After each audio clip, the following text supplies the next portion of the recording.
Call the meeting to order. Clerk, take roll. Harrington, Here. Hoffman, Here. Pollock, Here. Smith. Here. Wason. Here. The agenda's before you. There are no changes. The motion to approve be in order. So moved. Second. Moved and seconded. All those in favor say aye. Aye. Aye. Aye. Opposed, motion carries.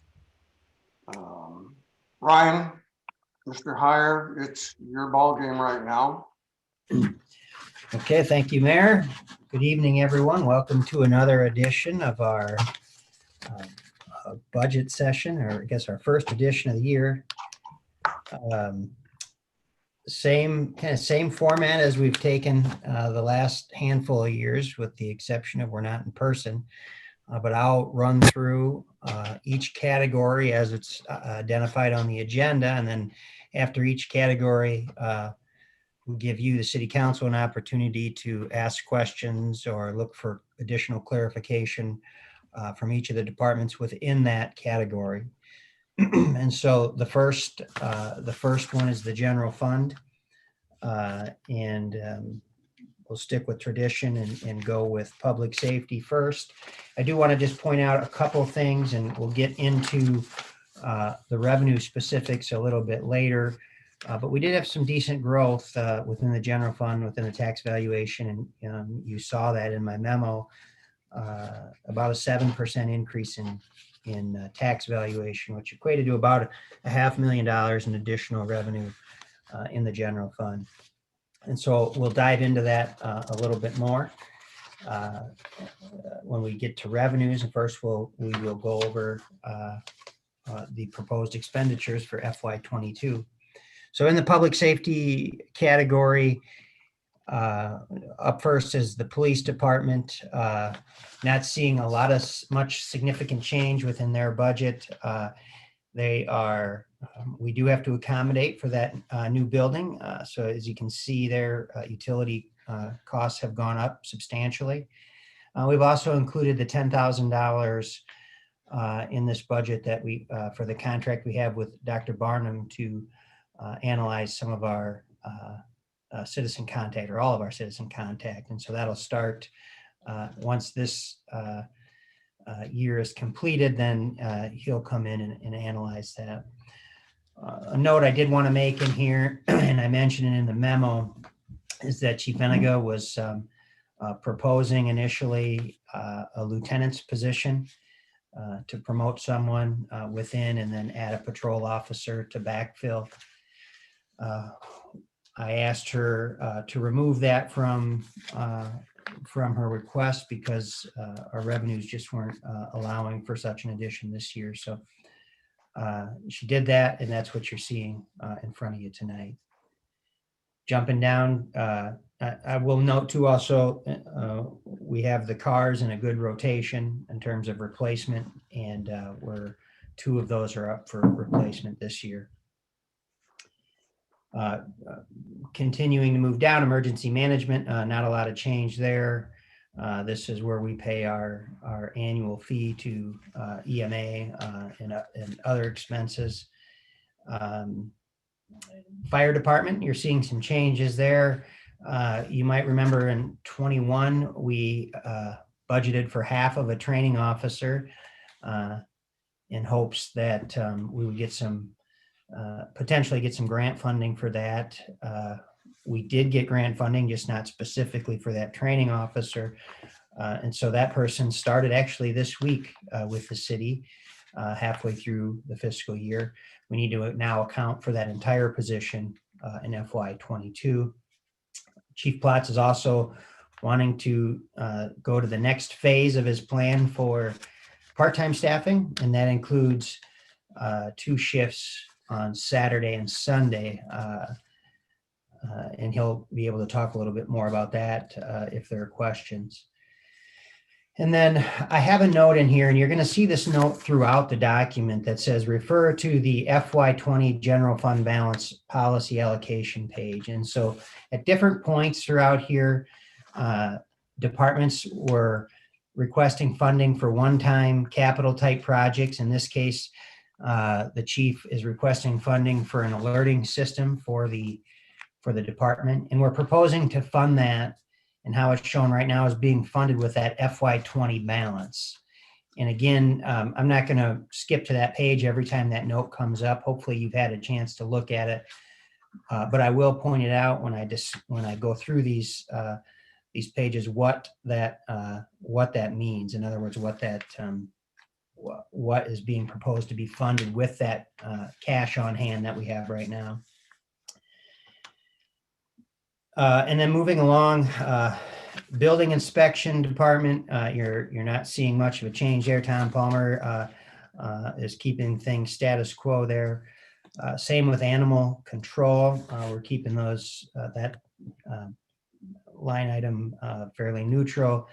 And then traffic safety, and this is where we pay our crossing guards from, and that will stay the same as well. You can see in FY20 that actually was down a little bit, and again, that's part of that, or that big reason that was down is because of COVID and not needing to have crossing guards at those locations. So I'm sure FY21 will be down as well when those numbers come in. So that in a nutshell is public safety. And generally what we've done is for questions, we go back up to the top and start with PD and work ourselves down. So Diane, Hello.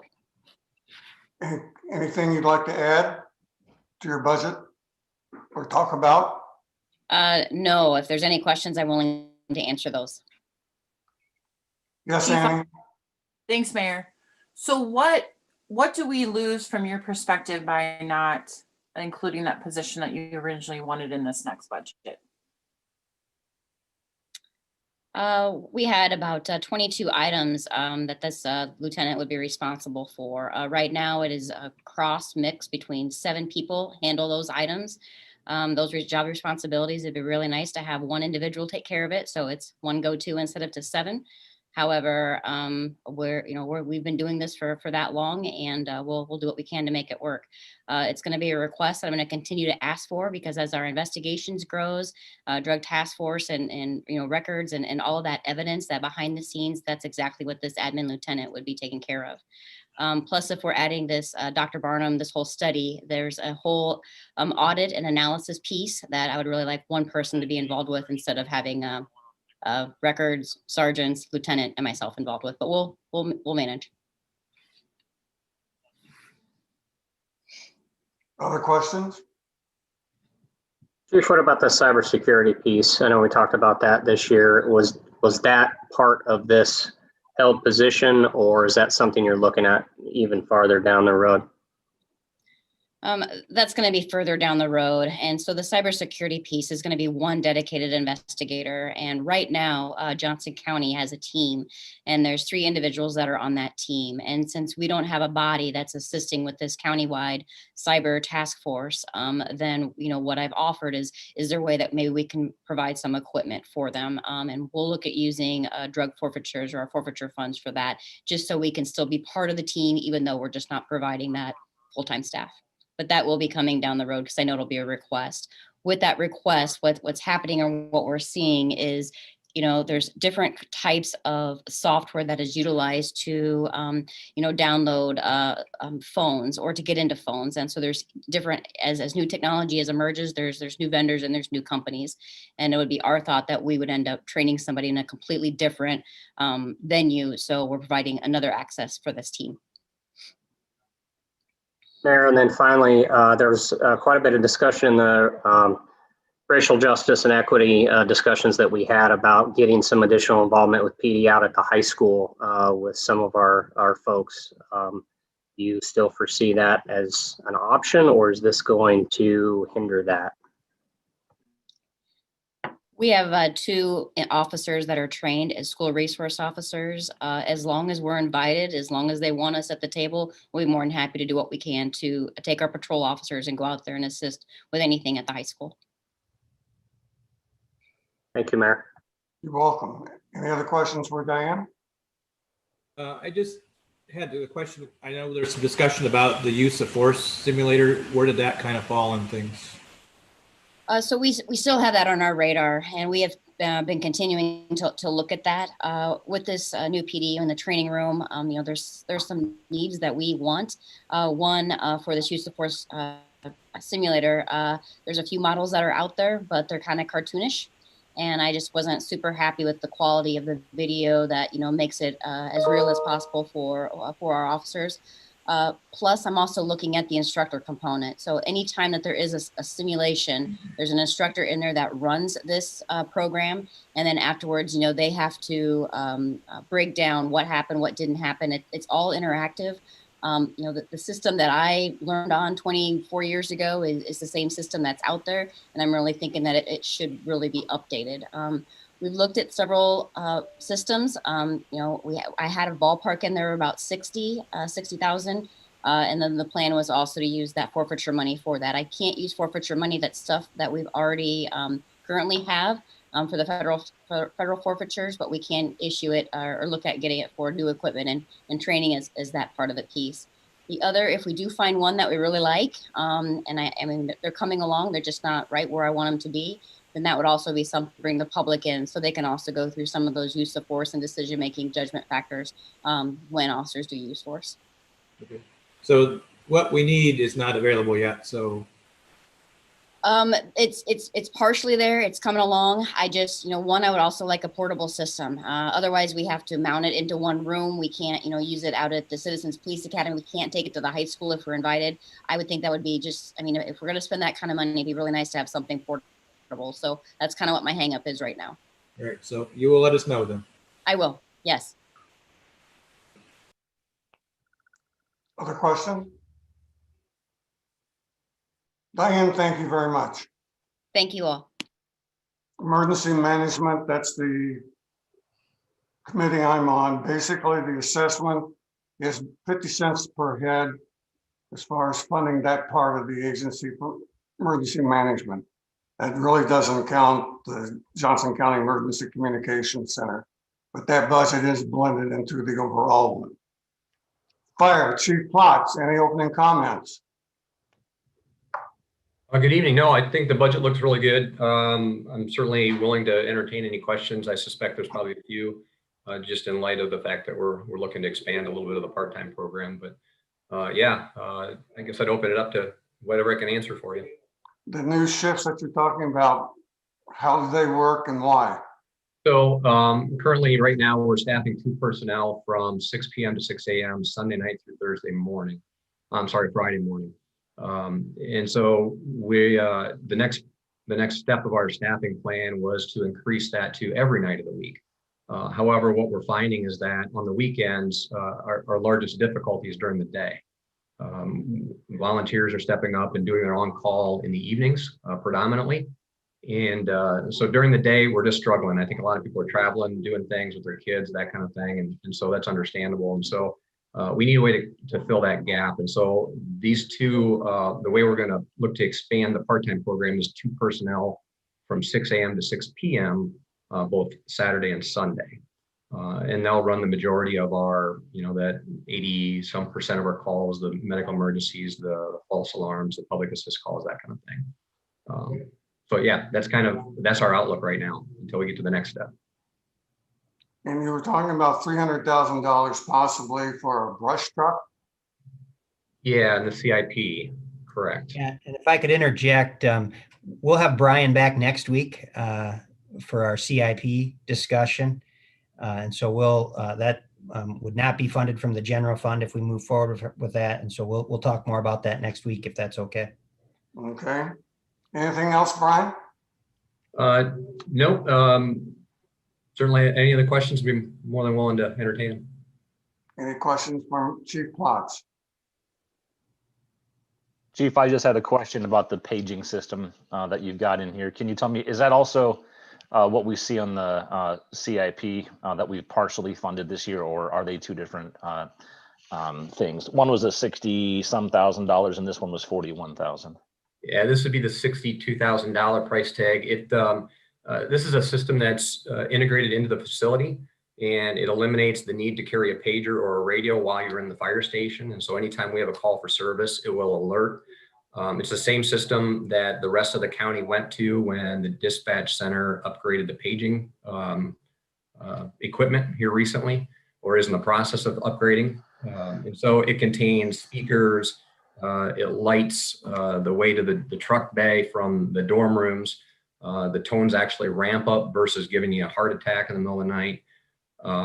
There's strobe lights integrated into the engine room. So if a truck's running, you can see the strobe lights go off and know there's a call versus relying on trying to hear it over noise. So a lot of really interesting and neat things that are integrated in this system. Additionally, I think something that's really important that I'm really excited about, since response times are so important to me, is a count up clock. And what'll sit on the wall right in front of our main engine is a clock that will count up from the time the dispatch tones go off. And as crews get ready and turn out, they can see how long it's taking them to turn out. And I think fire service wide, a lot of organizations have seen great success with those kinds of things. Yeah, it's kind of it's a nice big package. Unfortunately, it's an expensive package, but that's the price tag that we ended up negotiating on. We ended up, when we first looked into this, it was quite extensive, and then we pared it down to what we're looking at today. So this is just an expanded, broader system that you currently have that your firefighters carry on them just in the building, or do they take it with them into the field? Is it a piece of equipment that's in addition to what they're carrying, or is it integrated into something that they're already carrying with them all of the time? Well, right now, everybody is issued a pager that they take home, they carry with them all the time. This would eliminate the need for that for those folks that are in the station. And quite frankly, you see these a lot as departments transition from volunteer to career.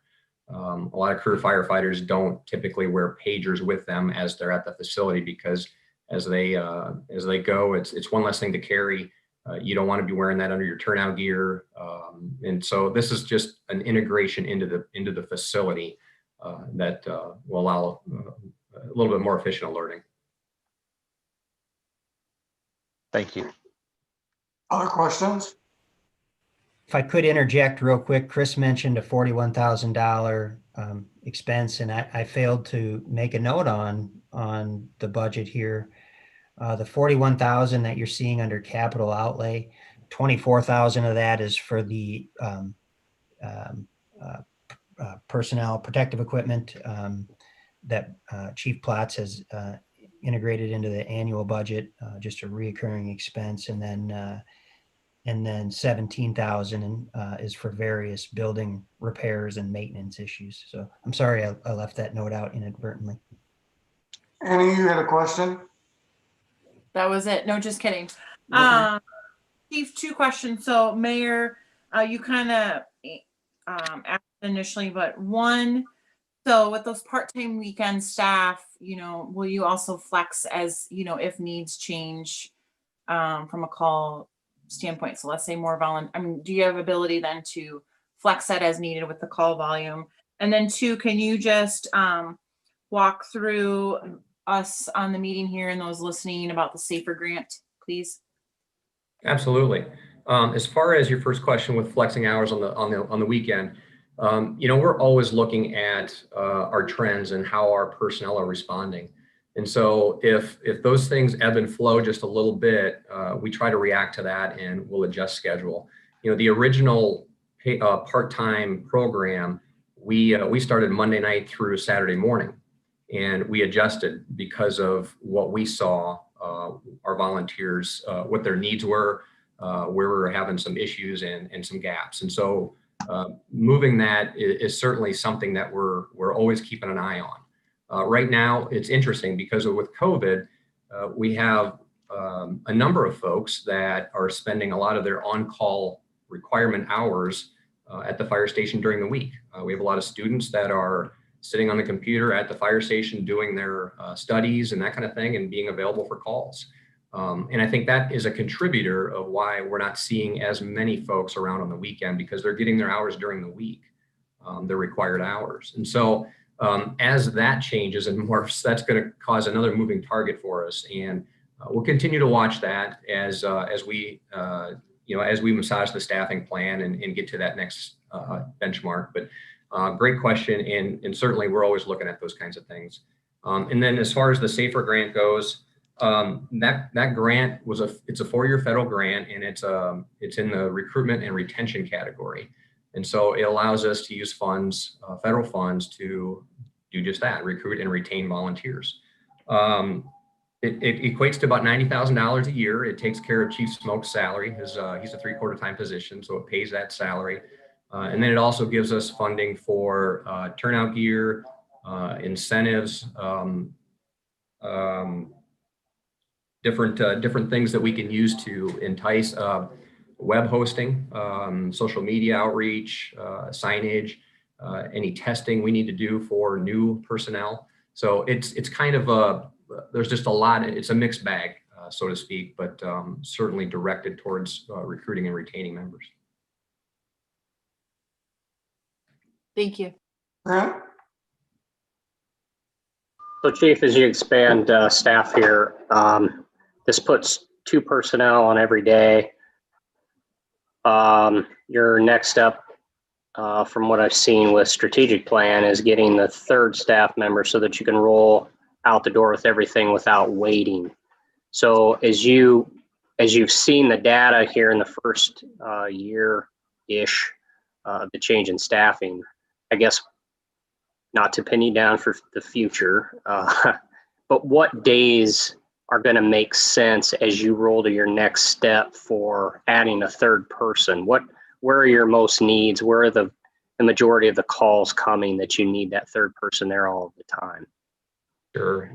So I think, that's a great question. And anytime that we put part-time staff in the station, that's our direction. And so that 3rd person will augment the 2-person crew, because to me, it doesn't make a lot of sense to have 2 people on at night and 1 person on during the day just to catch some of those routine calls. I think our day staff right now aligns itself with able to handle a majority of those, single company calls, especially with the onboarding of the training officer yesterday.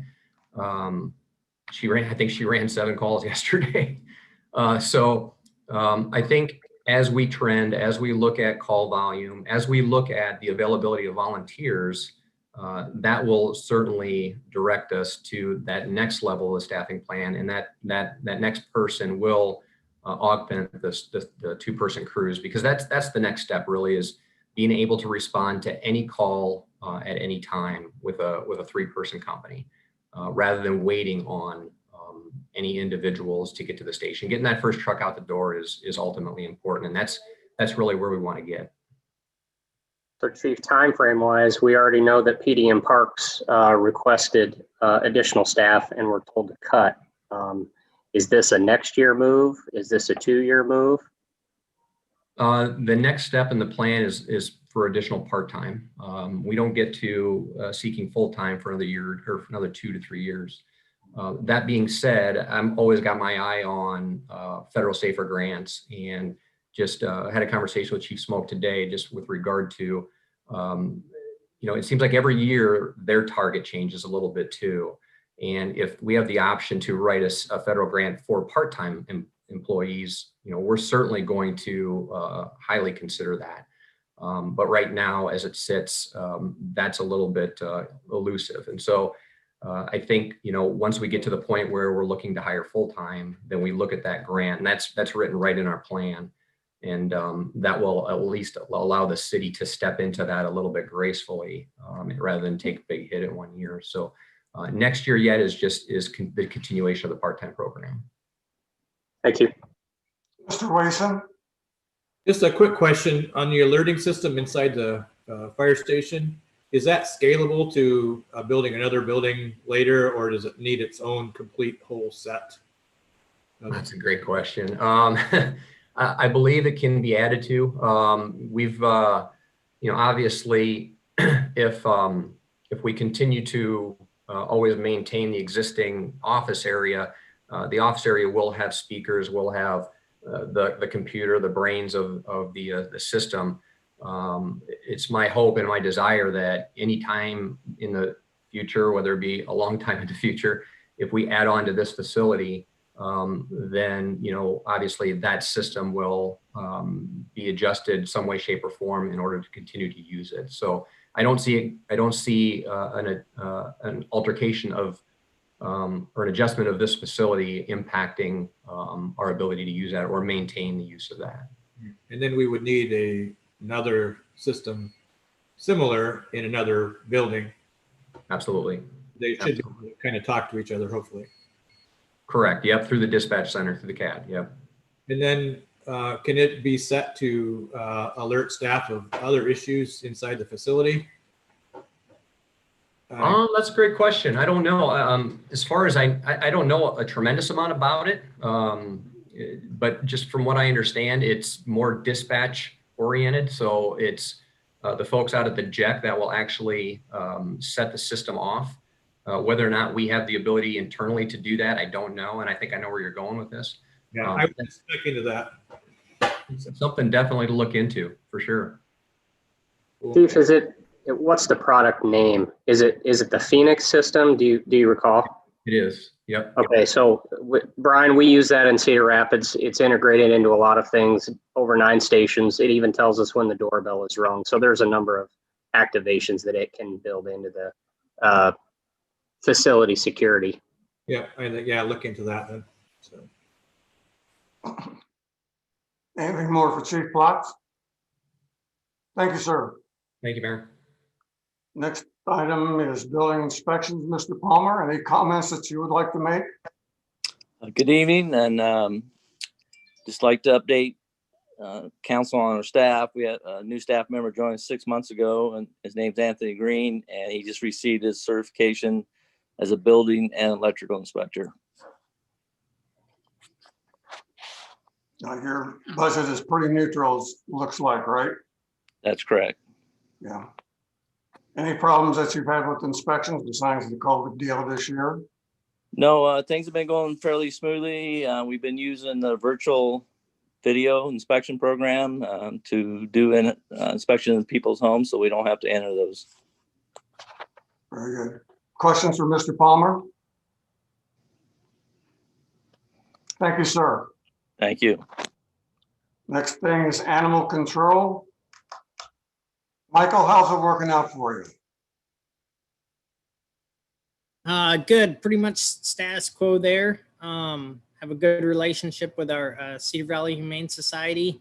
Equipment and everything's holding out pretty good on that. So from our end, it's pretty much status quo.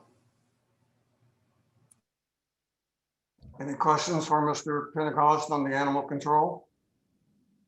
Thank you, sir. Traffic safety. That's our crossing guards. Do we have any decreased positions or increased positions or areas that we're working on? Brian? Nothing new, no. Okay. Anything there you want to talk about before we wrap that portion up? Okay, Mr. Heyer, Public Works. Okay, so a couple of things in Public Works. First is solid waste collection. You'll notice a big jump there. And again, this is, just to be clear, this is an expense and has an offsetting revenue. So it's a neutral in and out for us. We're just trying to project what those garbage and recycling fees will be next year. Not that there's any increase. We're just still trying to catch up from when this first got implemented. So from a transit standpoint, we left the number the same. I emailed out yesterday some specific data on that. The Transit Task Force hasn't seen that data yet. I suspect the next time the mayor gets that group together, they'll review it. But I guess if there's anything folks want to discuss on that tonight, we can certainly do it. And then streets is really just a placeholder, and there's no expense in there. Questions in regards to those programs? Mayor, I have one. Go ahead.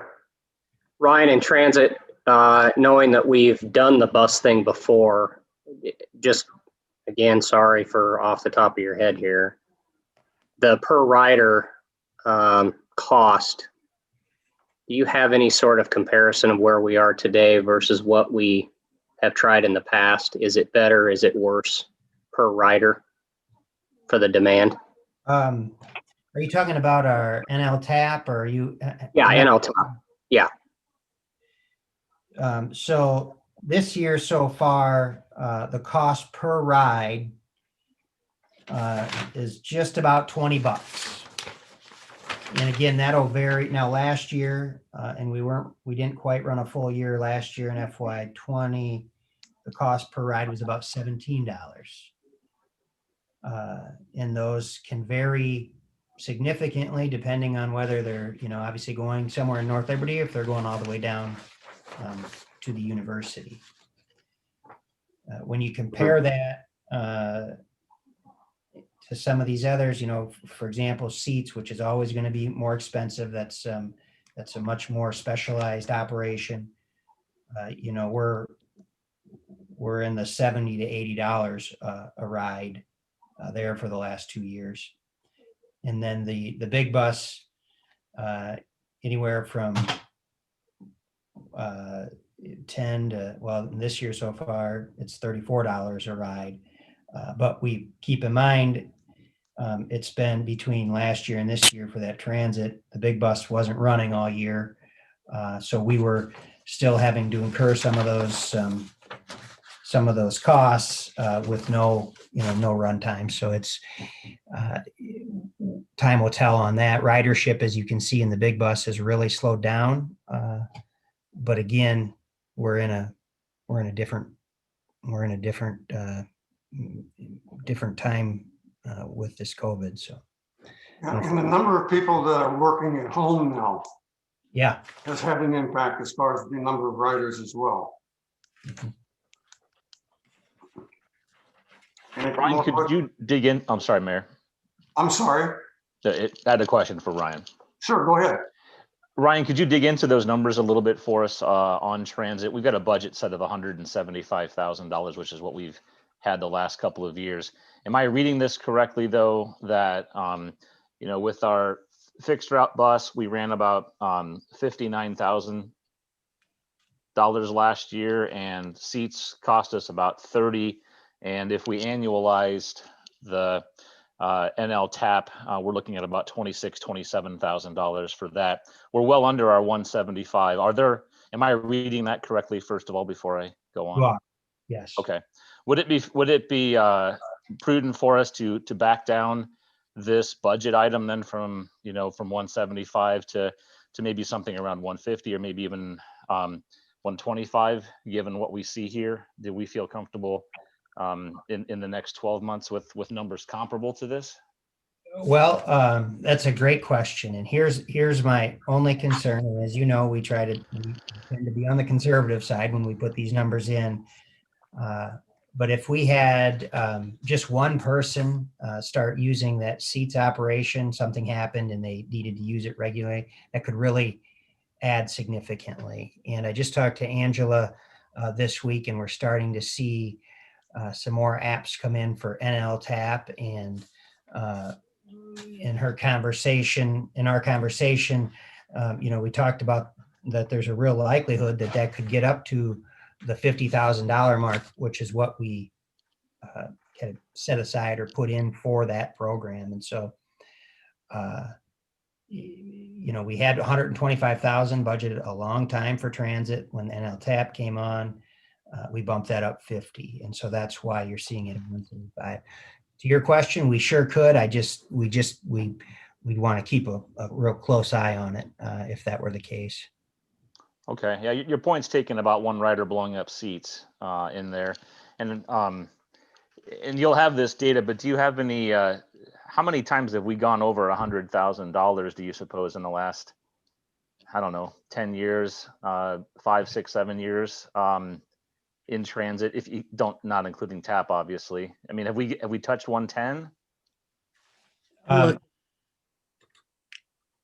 Go ahead, Tracy. I'm sorry. I'm looking. Oh, okay. Oh, thank you. I can, and keep in mind that I do need to note that the big data sheet on transit,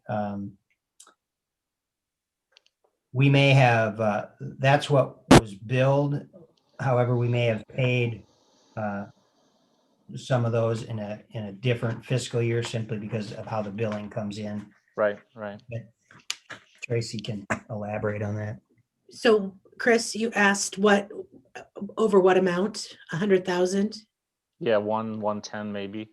I don't know if we've never used the 125 is what I was. We've gotten close. In fiscal year 20, we spent 123. Oh, okay.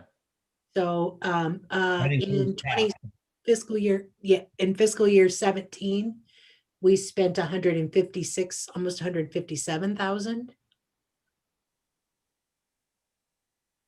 So we've had a few years where we've spent more than what was. Okay. Okay. Thanks for that, Tracy. That was quick on demand service. Well, it's nice when I have access to the financial system, I can do that. Yeah, right. Other comments or questions?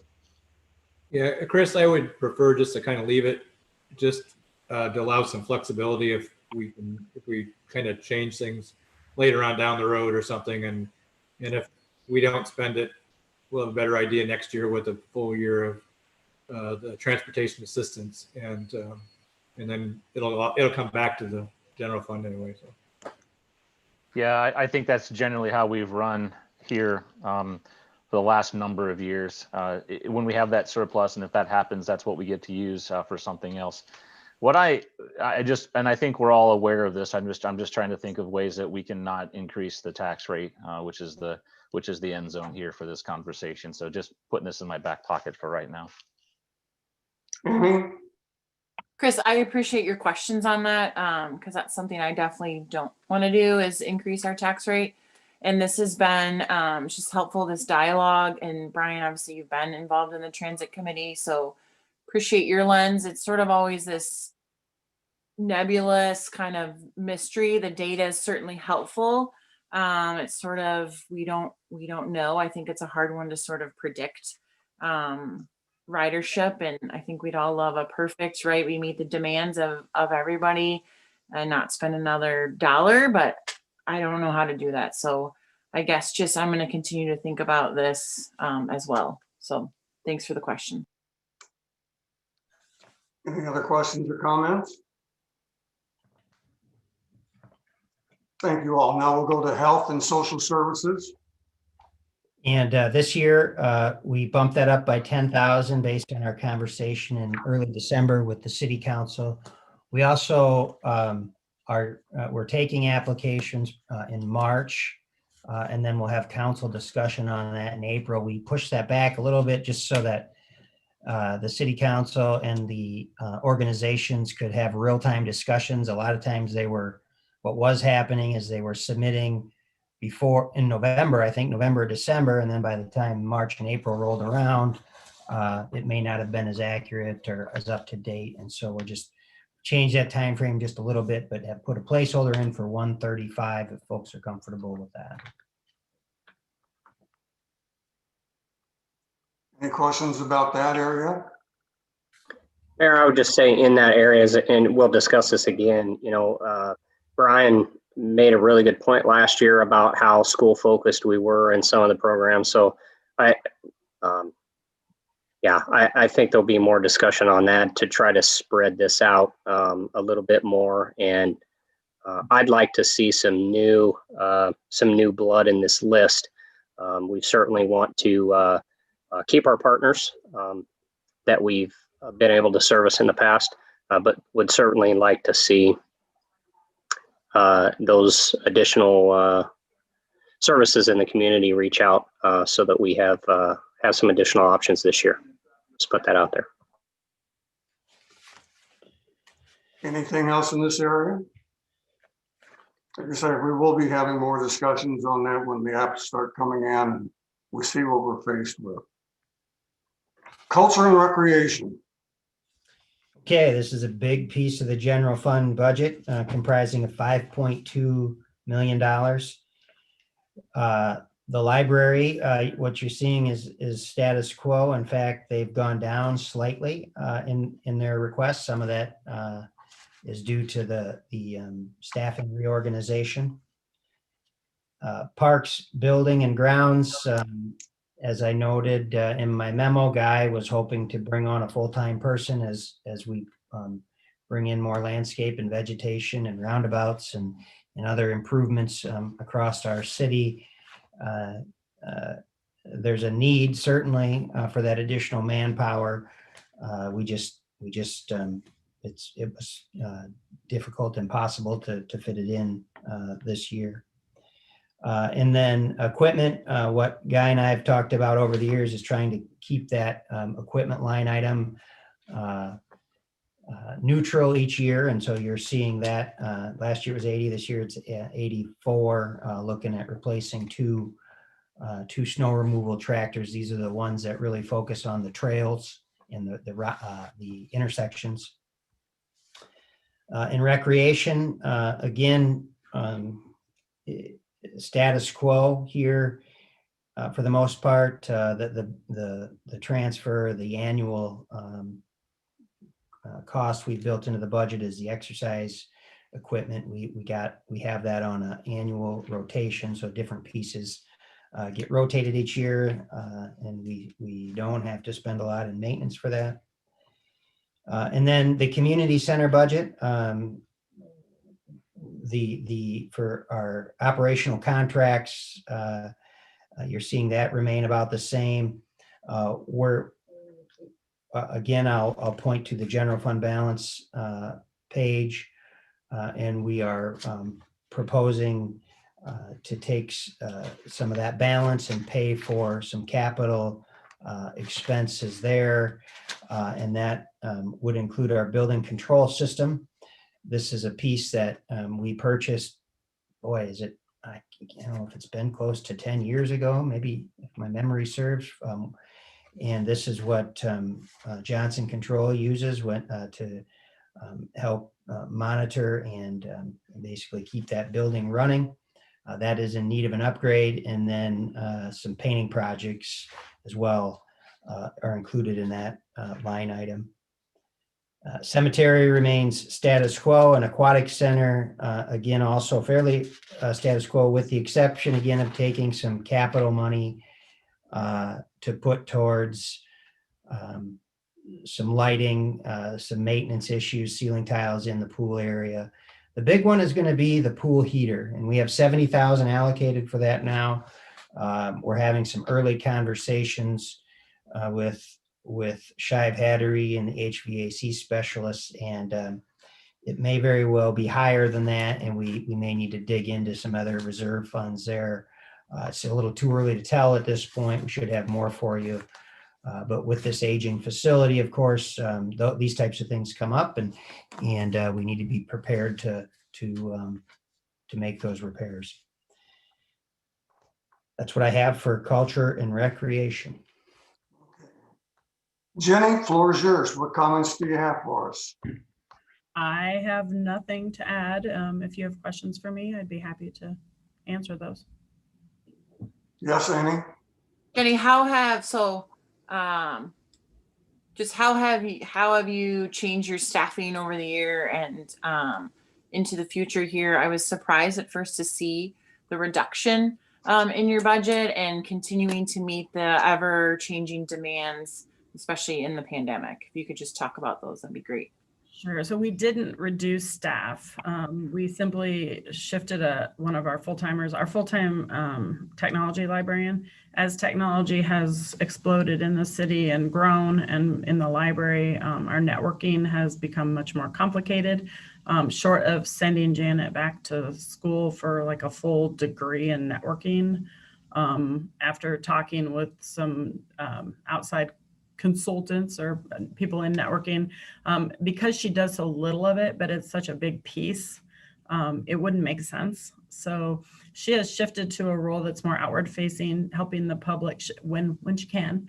And she has done a little bit of it it's very difficult to do technology 10 feet away from someone, but she's done a few things with people, because that is one service we've continued to offer, is the computer access. We just feel that that's really important to give people that access. We were doing it outside, what they could check out laptops as it's gotten colder. Obviously, we feel that that's not something we can do. So we have 2 computers set up in big rooms where they can go work. If they need assistance, we stand 10 feet behind them and try to guide them. I've done it. It's not fun, but it works. It's okay. It's working for now. So she has transitioned to a different role completely, which just, and we talked that over. It meant she doesn't have the same salary, and she was okay with that. She's thrilled to get back into librarianship, and she's repeatedly given us feedback about how much she's loving this new role. She'll be working the circulation desk a lot more, spending more time just with patrons and helping them with technology needs. It's a big demand, helping people learn technology. So she'll still be brushing up on it, and then supporting the new IT position at some level, whether that's just, kind of keeping up with some of the desktop work and things like that, rather than the network type stuff. So that is why the decrease. And at the same time, we have a staff person, Kelly Forkenbrock, who's our public services librarian, who's amazing, is expressed interest in going to library school. So we're supporting that this year too. Other questions for Jenny?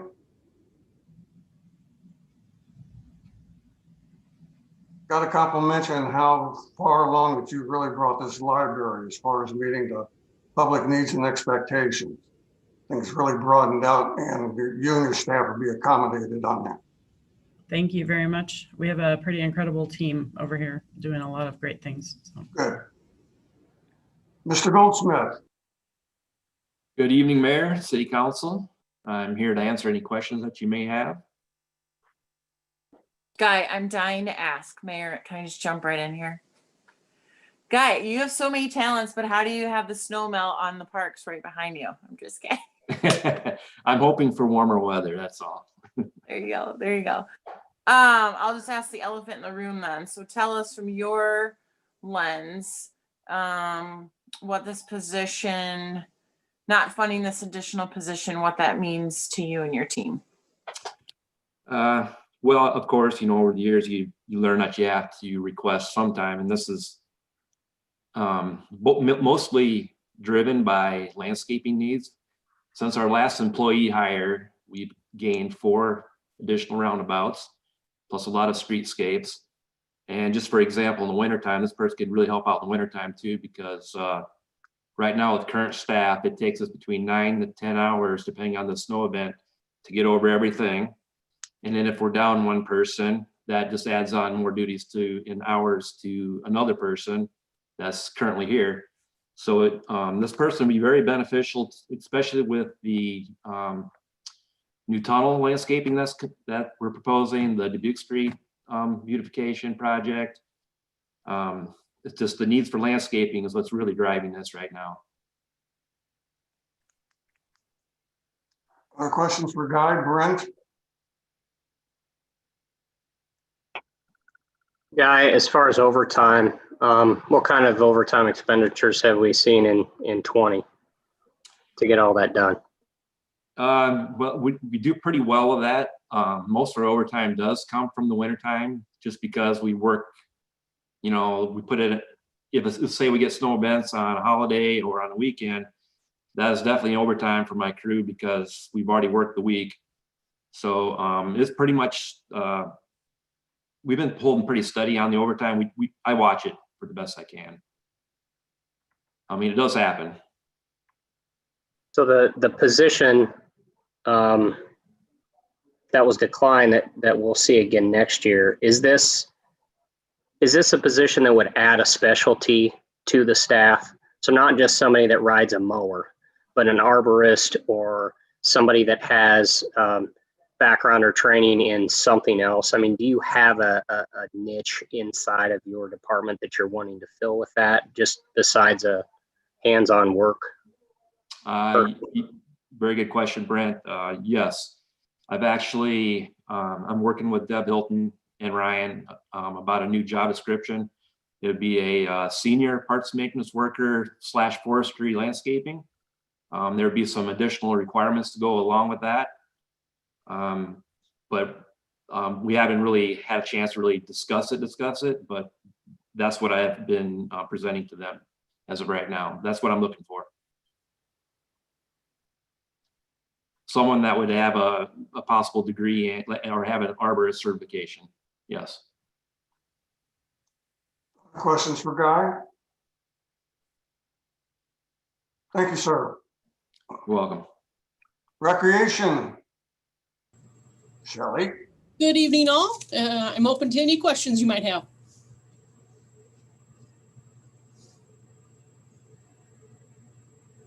Shelley, the only question I had was about the additional need for personnel for the aquatic center. How has it been going? I mean, it's tough to, I know that the aquatic budget is probably down. The need for personnel has been down this fiscal year because of COVID.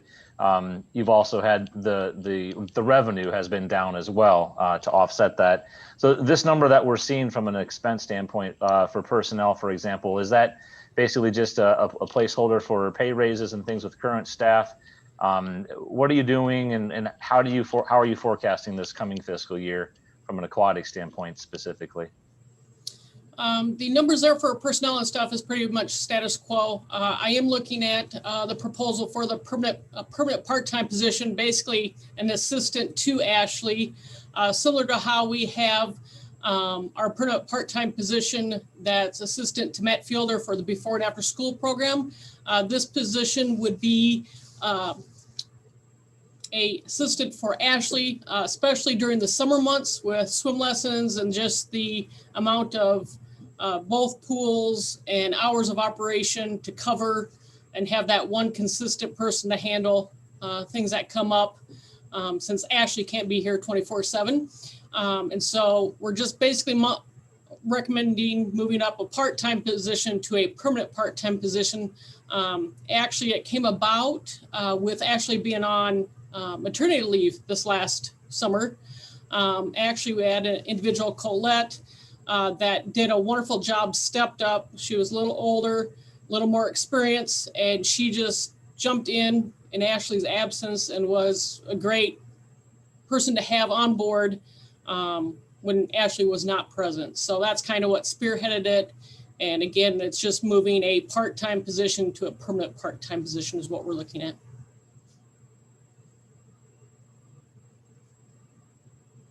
Any other questions on the community center? So Shelley or Ryan, looking at the need for that pool heater, you know, sometimes we get, at least I do, we get caught up in the money that's needed today. What about expansion needs? What about the overcrowding? Is this something that we're going to need to look at as far as an expansion to the facility? And if we're doing that and we're making these big expenditures with some of this equipment, I mean, we just, you know, we put a lot of money on the roof of that place just this year. Is it a discussion we need to have? I think we've kind of approached it in that, you know, we are a key to the facility, is this facility to the community. We're going to have to make upgrades, and it's that time. We're 17, 20 years old. We need to start really, what can we do to make this continue to work efficiently here? Indoor pool, I don't see us for adding any indoor pool facilities anywhere else. If we expand or look to the future, I think a couple of years back, we were looking at splash pads, and if anything, an outdoor pool would be before another indoor facility. So I think we have to put the money into the building. And I think that's the biggest thing that I guess in my mind is just the building maintenance of this facility needs to be on top of our minds. And unfortunately, as one thing goes, then another, and then another. So there's a lot of big ticket items within this large facility. And I would just add on to that to say an expansion of this facility would be really, I'll use the word impossible unless we have additional off-site parking or go up with parking, which would be crazy expensive. In fact, we looked into it one time when we were constructing the library. Number of years back. But yeah, those are conversations we do have and talk about. And I think Shelley makes a great point about, making sure we have money set aside for just the maintenance and issues that will pop up. And I think as we continue to have, and hopefully we'll continue to have some reserve funds at the end of each year, we need to really start squirreling some of that away for these types of things as well. Other questions for Shelley? Since we've been touched on aquatics, anything else you want to talk about aquatics, Shelley? No, everything is for the most part going good. Just with the operations, overall facility wise, like you said, our revenues might be down, but offering our, so many people per time slot, I think our operations during this pandemic have been great. We're, meeting the needs of the community, but yet still trying to keep safety as our top priority. So, so far everything seems to be great, and the lap swimmers and also the weight and exercise area users are definitely happy to be utilizing the facility. Yeah, I know that you've had occasion for people who want to drop in and do the facility, but it's just not possible. But I think that was the proper thing to do, was just take it with the population that we know that are members and cater to their needs. So that was a good move. It's a tough one because, yeah, we have a tremendous amount of people that just want to drop in fee. But again, for contact purposes, for the immediate changes that we might have to do, it's worked out great the way we have it set up right now. Any final questions for Shelley? We jump back up the cemetery, which shouldn't take a whole heck of a lot of time. It is what it is. So, community and economic development, Mr. Heyer. Thank you. Community beautification is at 0, although I would note that we did, we shifted, as we were looking to adjust the general fund, we shifted $10,000 over in our Christmas or holiday fund decoration. We've been replacing those over the years. We've shifted that to hotel motel because there's some revenue available over there. From an economic development standpoint, you're seeing a $5,000 increase there. The Entrepreneurial Development Center is requesting some additional funds. I'd like to see this in here, at least for a placeholder for now. We'll bring those folks in, as well as folks from ICAD in to give their annual report. And at which point you can make some further decisions on that funding. Planning and zoning, you'll see for the most part is status quo. Again, I'm referring you to the fund balance, general fund balance, which is where we're proposing to take money out for the comp plan or allocate money for that. When we talked about it last time, we were thinking 75,000 and then taking 25,000 from this budget. As you can see, that's now we've changed our minds there simply because there's not funding available. So proposing a full 100,000 from that surplus to fund that comp plan. And then on the communication side, a couple requests here.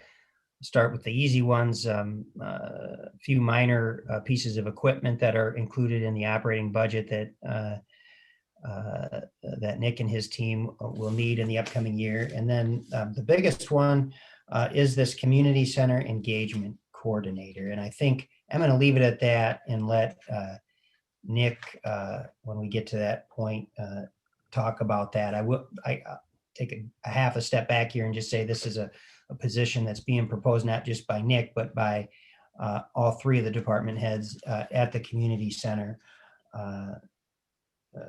And I'll leave it at that.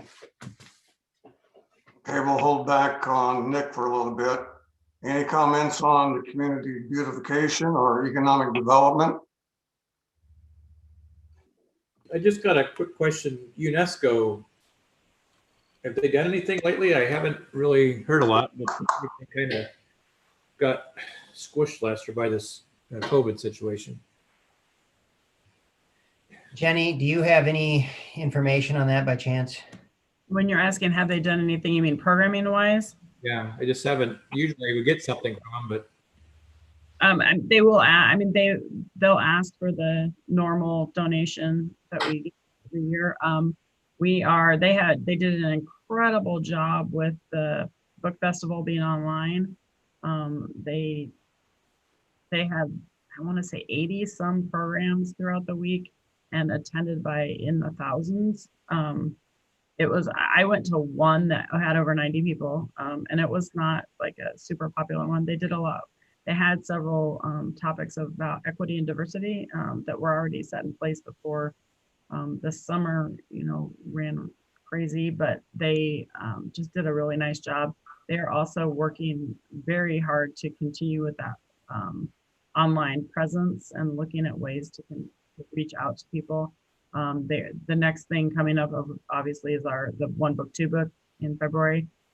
They had about 150 applicants. We normally get about 700 applicants of kids submitting their submissions of kids materials. We thought 150 was actually great considering we don't have that teacher push that they normally have and the teachers coordinating that at the school. So they were pretty excited to be able to have those, and they're having the kiddos read and record those readings online and things. So they are continuing to do quite a bit of work. Cool. So maybe Ryan, sometime they could come and give us a report. Certainly arrange for that. Planning and zoning. Well, you guys let me off the hook last year because I was so new, but not so lucky this year. As Mr. Heyer indicated, minimal changes to this new fiscal year.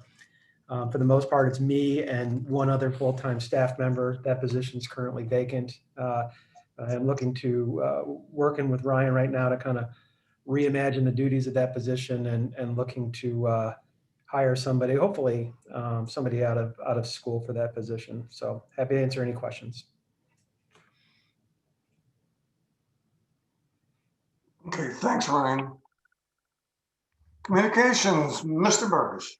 Hello, folks. How are you tonight? I'm happy to talk about whatever you have questions about. Community Center Engagement Person. Well, great. Let's talk about that. So this was a position that we talked about a little bit last year in the budget, budget, and it wasn't in the cards then. What we've come to sort of talk about is that the community center, particularly when we're not in the middle of a pandemic, is a unique facility and really a community hub. Finding ways to make it a more welcoming, inclusive place, to look for ways to collaborate and deepen that collaboration between the departments that are there. Ways to work more deeply with social service agencies that isn't just writing a grant or giving them money. Ways to initiate, model, and facilitate equity policy at the community center that we think can be used both at the community center and in other departments, as well as continue to collaborate with other programs that we offer, whether it's Summer Luncheon Fund or other programming throughout the community center. I think the other part that we've really talked about is that as my department moves to a civic campus, that it really will be important to have communication staff that still work out of the community center because that is such a public hub, and we'll need to do that too. Questions for Nick? Mayor. Go ahead.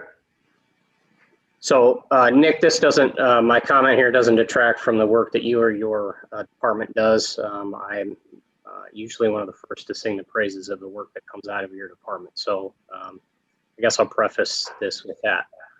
I guess I was a little, personally, I was disappointed with the conversations that I've had over time here about economic development, being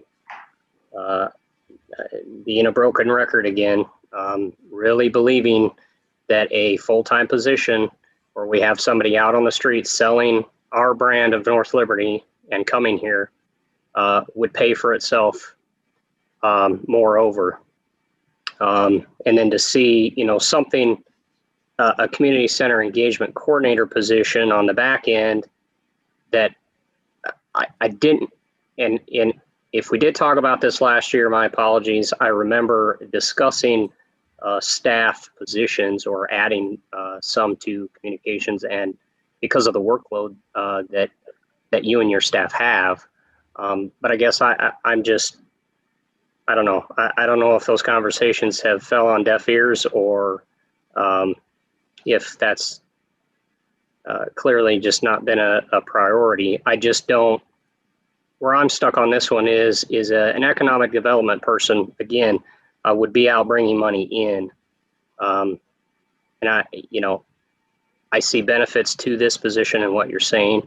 But at this particular moment, I don't know, I guess, I don't know. I'm torn on this one, so I'm going to have to be sold on this one, I guess.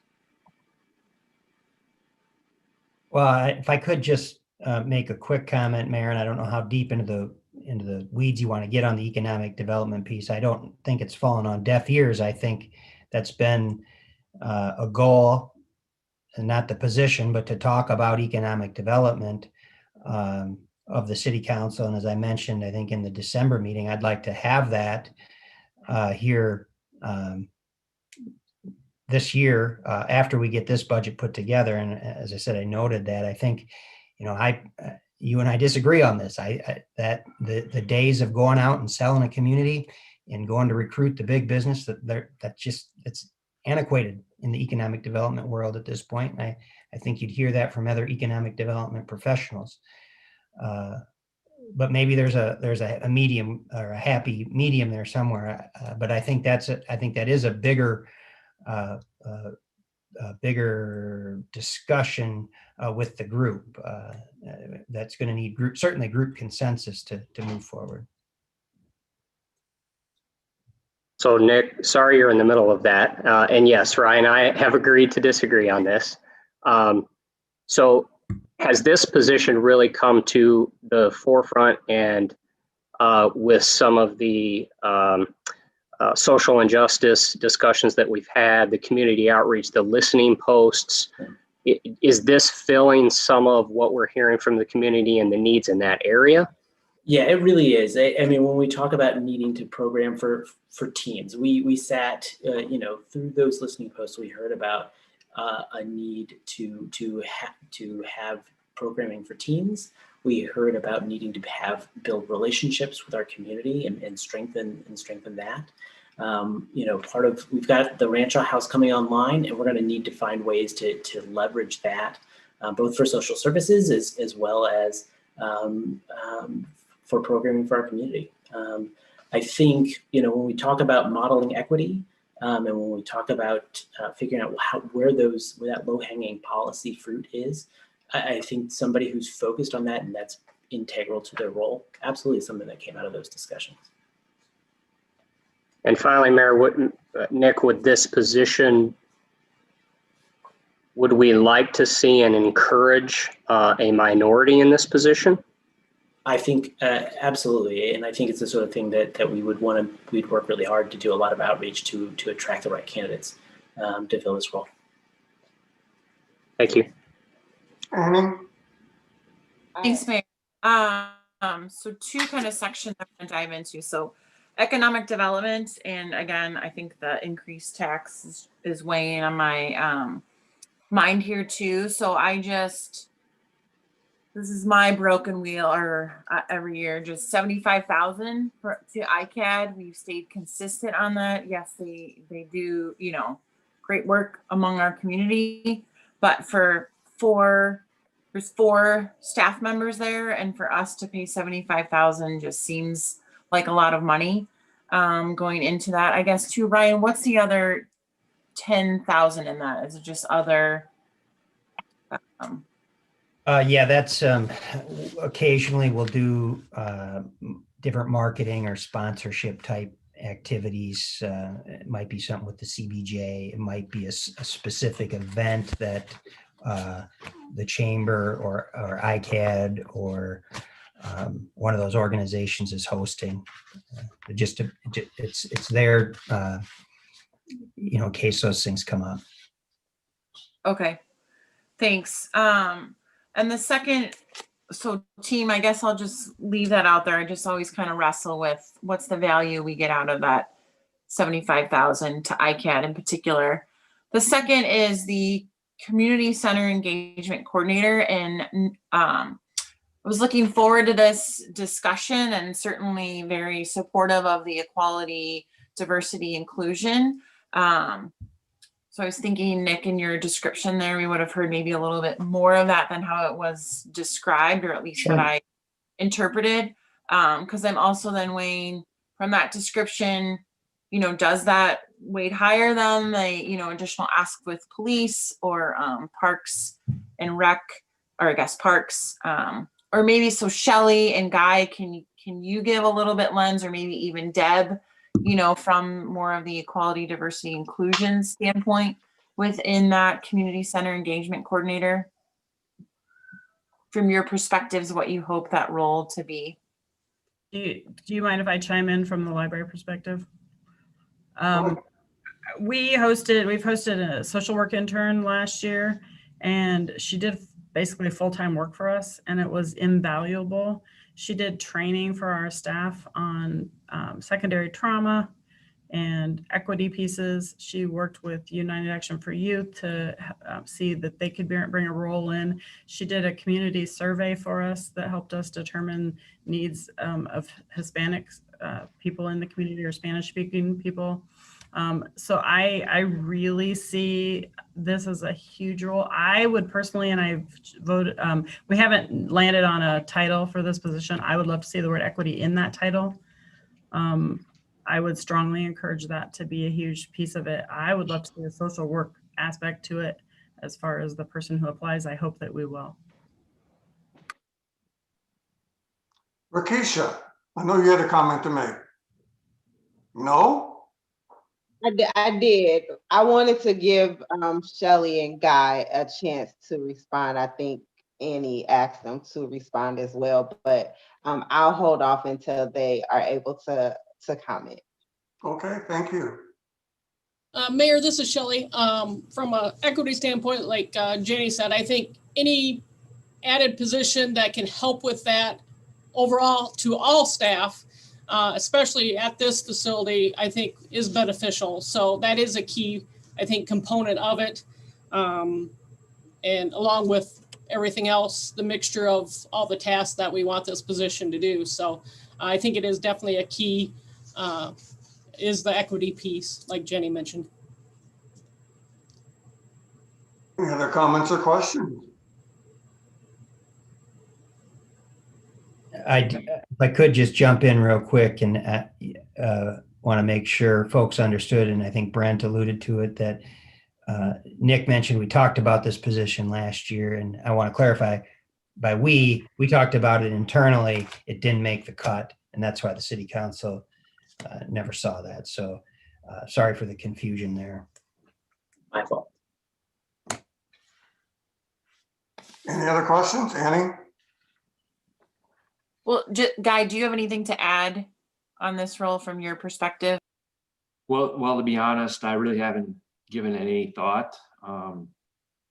So I really don't have a good answer for you on that one. Yeah, I'm sorry, Guy was not involved in our discussions. It was Shelley and Jenny and Nick. And Tracy. Yeah.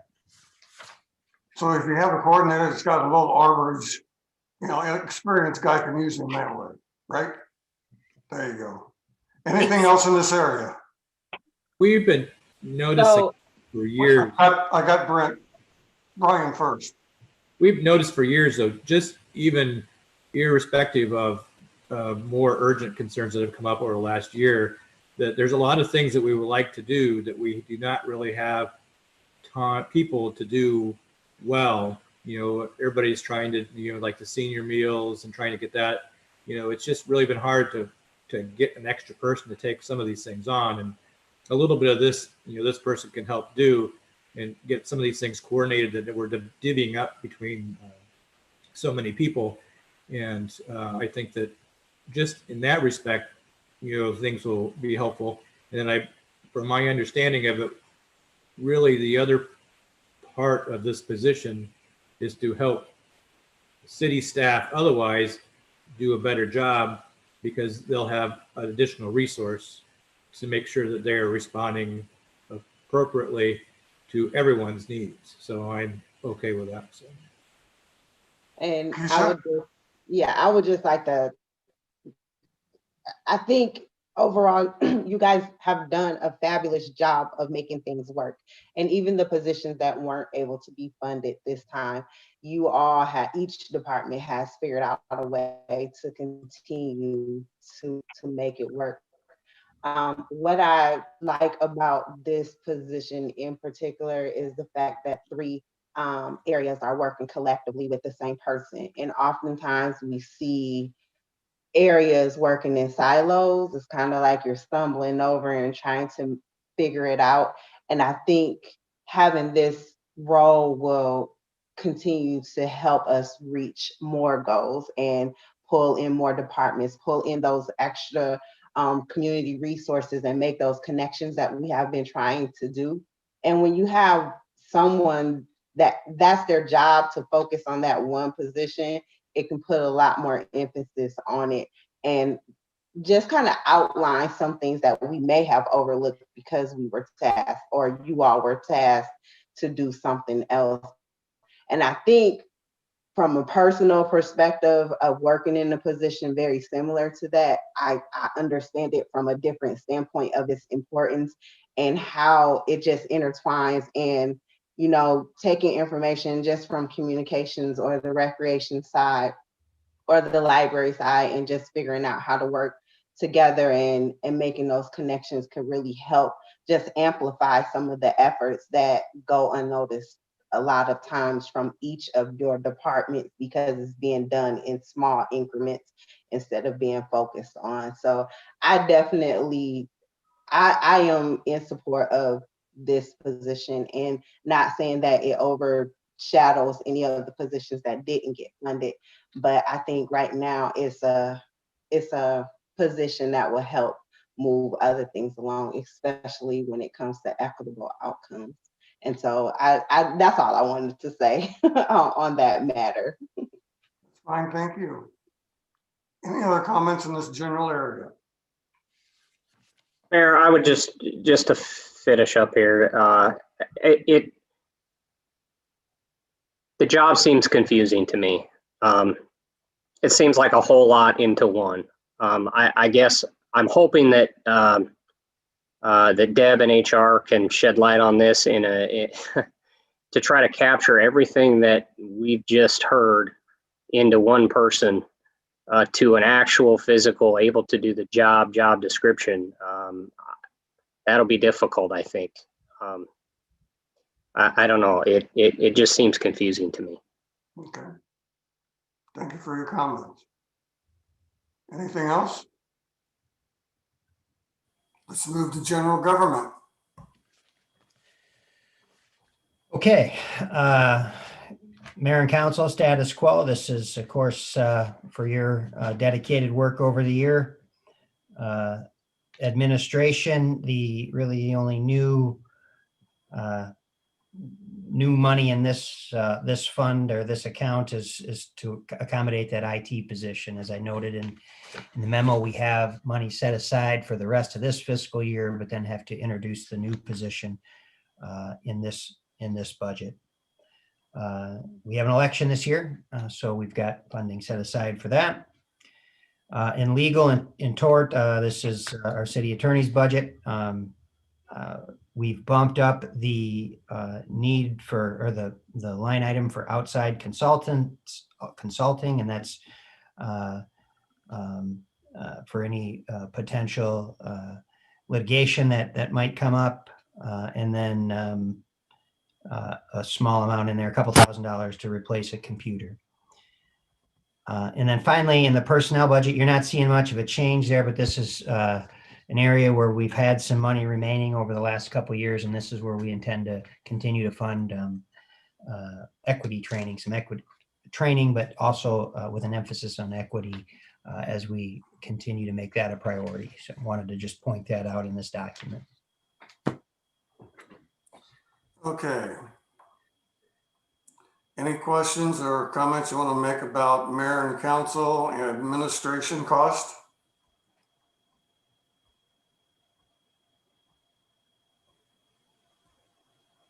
Don't let him off that easy. I'd defer it to Tracy anyway, so. Well, in that case, Go for it, Brian. no, just my only suggestion and I'm glad to, I know we've talked about raising salaries for the city council and stuff. And I've always said, you should be paying to do this for the opportunity to do the job. At some point along the line, and maybe not this year, but as we're getting bigger, I think the mayor duties are getting to be a little more, we're going to have to look into that in the next year or so. So I know there's legal requirements for how you can do those things. And so we should be planning ahead for that. So. Other comments? Yeah, elections, that is this November for citywide. So keep that one in mind. Mr. City Attorney, how's it going? Great, Mayor, and it's not to contradict what Mr. Heyer said, but this is really sort of status quo. I think we've got, I think we're right-sized budget-wise for the model that we have here, where you have one kind of general counsel, and then when we have extraordinary litigation, which is what's reflected in the budget for next year, then we accommodate for that. But the model that we have right now, I think, is going to continue to be workable into the future, where you have me for all your general stuff, and then for specialized things that we might need to contract out for, and then we of course have insurance to cover for defense costs.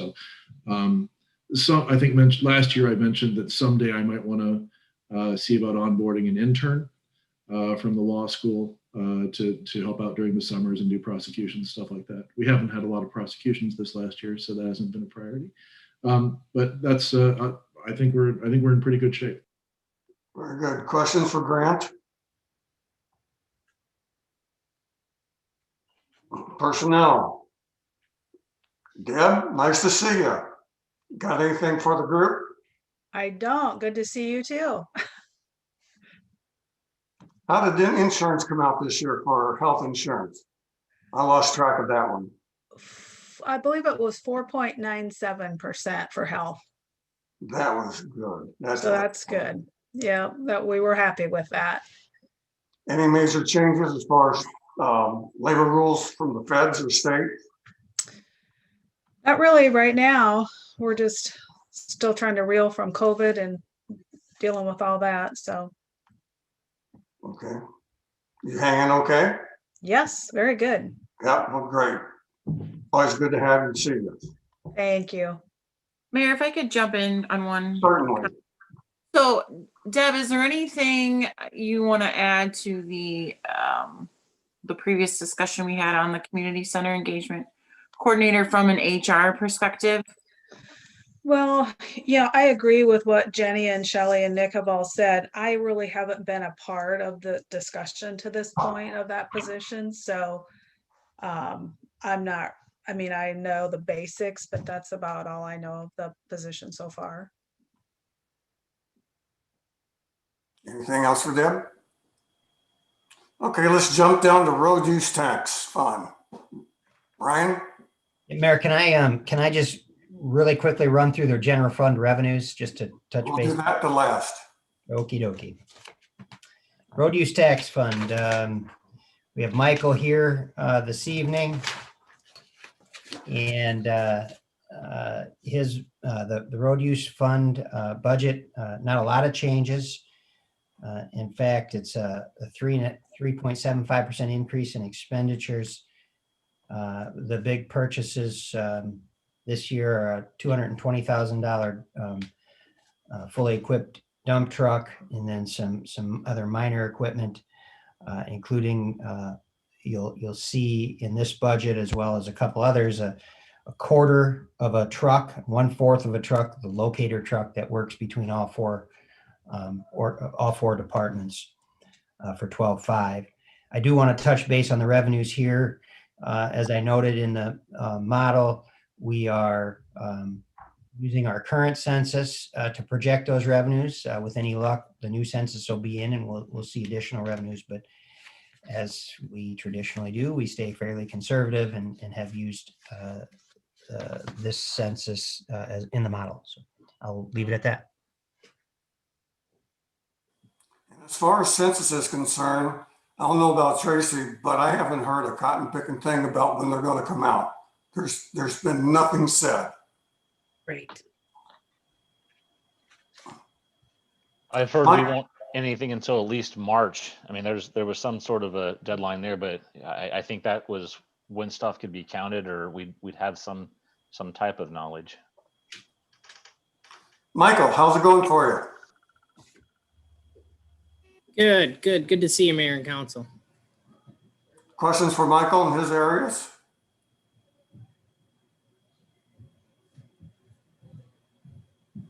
You're getting off easy, buddy. You guys are doing a great job on the streets, so.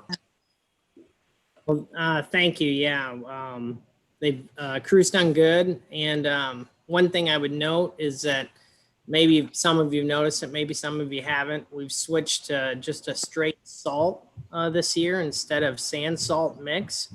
If you notice in your garages and in your house, you don't have as much of that sand. And I can list a number of reasons why we've done that and gone to that, but the benefit with the temperatures and that change, I think it's helped a bunch. Good.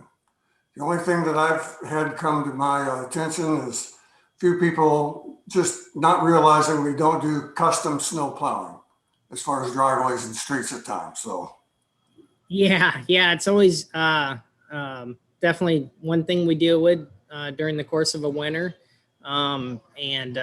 Obviously when you get 10 inches of snow, that's probably when you get more of the complaints. But overall, I think the general public appreciates the job we're doing, and we definitely strive to be effective and efficient and do a good quality job. I agree. Questions for Michael? Mayor, I don't have a question necessarily for Michael, but are we still in the road use tax fund category here? Okay. And this probably isn't for Michael specifically, but maybe you or Ryan, Heyer, or Tracy could answer this a little bit. We base our road use tax funds off of our census, obviously, and the formula that the state sends to us is there in front of us. When is that formula changed? How long do they have this commitment to us? Is this not necessarily a commitment, but your best guess? And to follow up with that, how do you feel about the funding being there based upon how much revenue the state may be seeing from gas tax if people haven't been driving as much in the last 10 months? It's kind of a big overarching question, but how do you feel about the assumption that we're making there on that formula? Ryan, can you take that? I can. I'll start. Tracy, please jump in if I miss anything. But we've been getting updates from the DOT regularly. I think it used to be monthly, and now it's probably more like quarterly. And their first update, frankly, was pretty scary, talking about revenues dropping 30+%. We haven't seen that at all. In fact, we're looking pretty good compared to what we've budgeted. So I think we remain conservative in our revenue projection, Chris. I'll say that you ask, the formula is set up by law, and it just depends on how much is generated, not just through gas tax, but registration of vehicles, tax on, when you purchase new vehicles, things of that nature. So I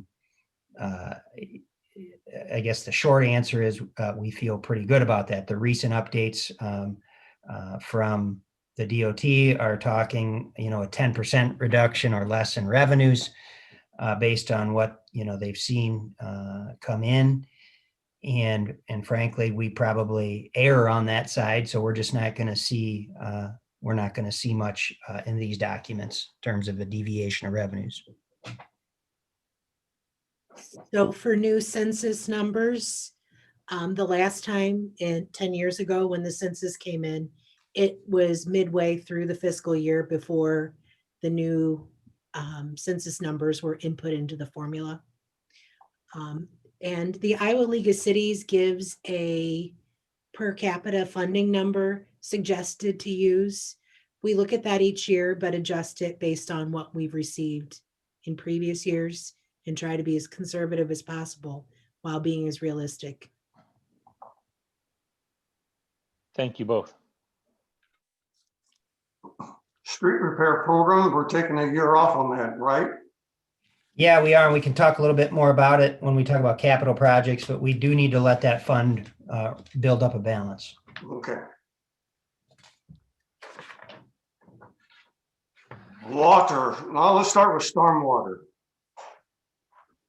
Stormwater, you're not seeing a whole lot of deviation here. In fact, it looks like we're reducing expenditures slightly, more than slightly, by $40,000.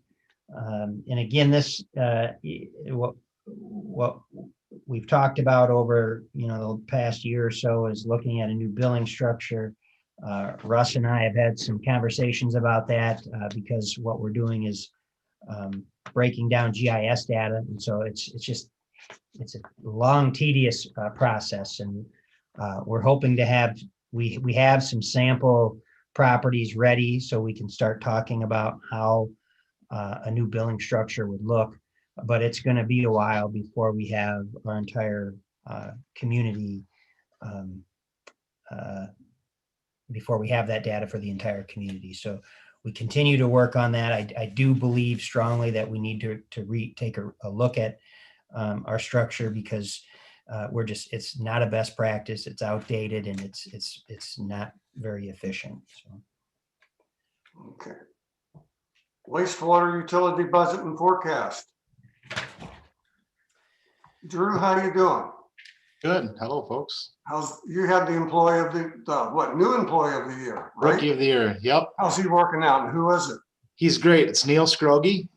He has lived in the city and worked actually for another company in the city for the last 23 years prior to coming to us last year. So he's a long-time resident, and we're happy to have him on board. He does a great job, and he's fulfilling everything we need him to do. He's our maintenance specialist right now.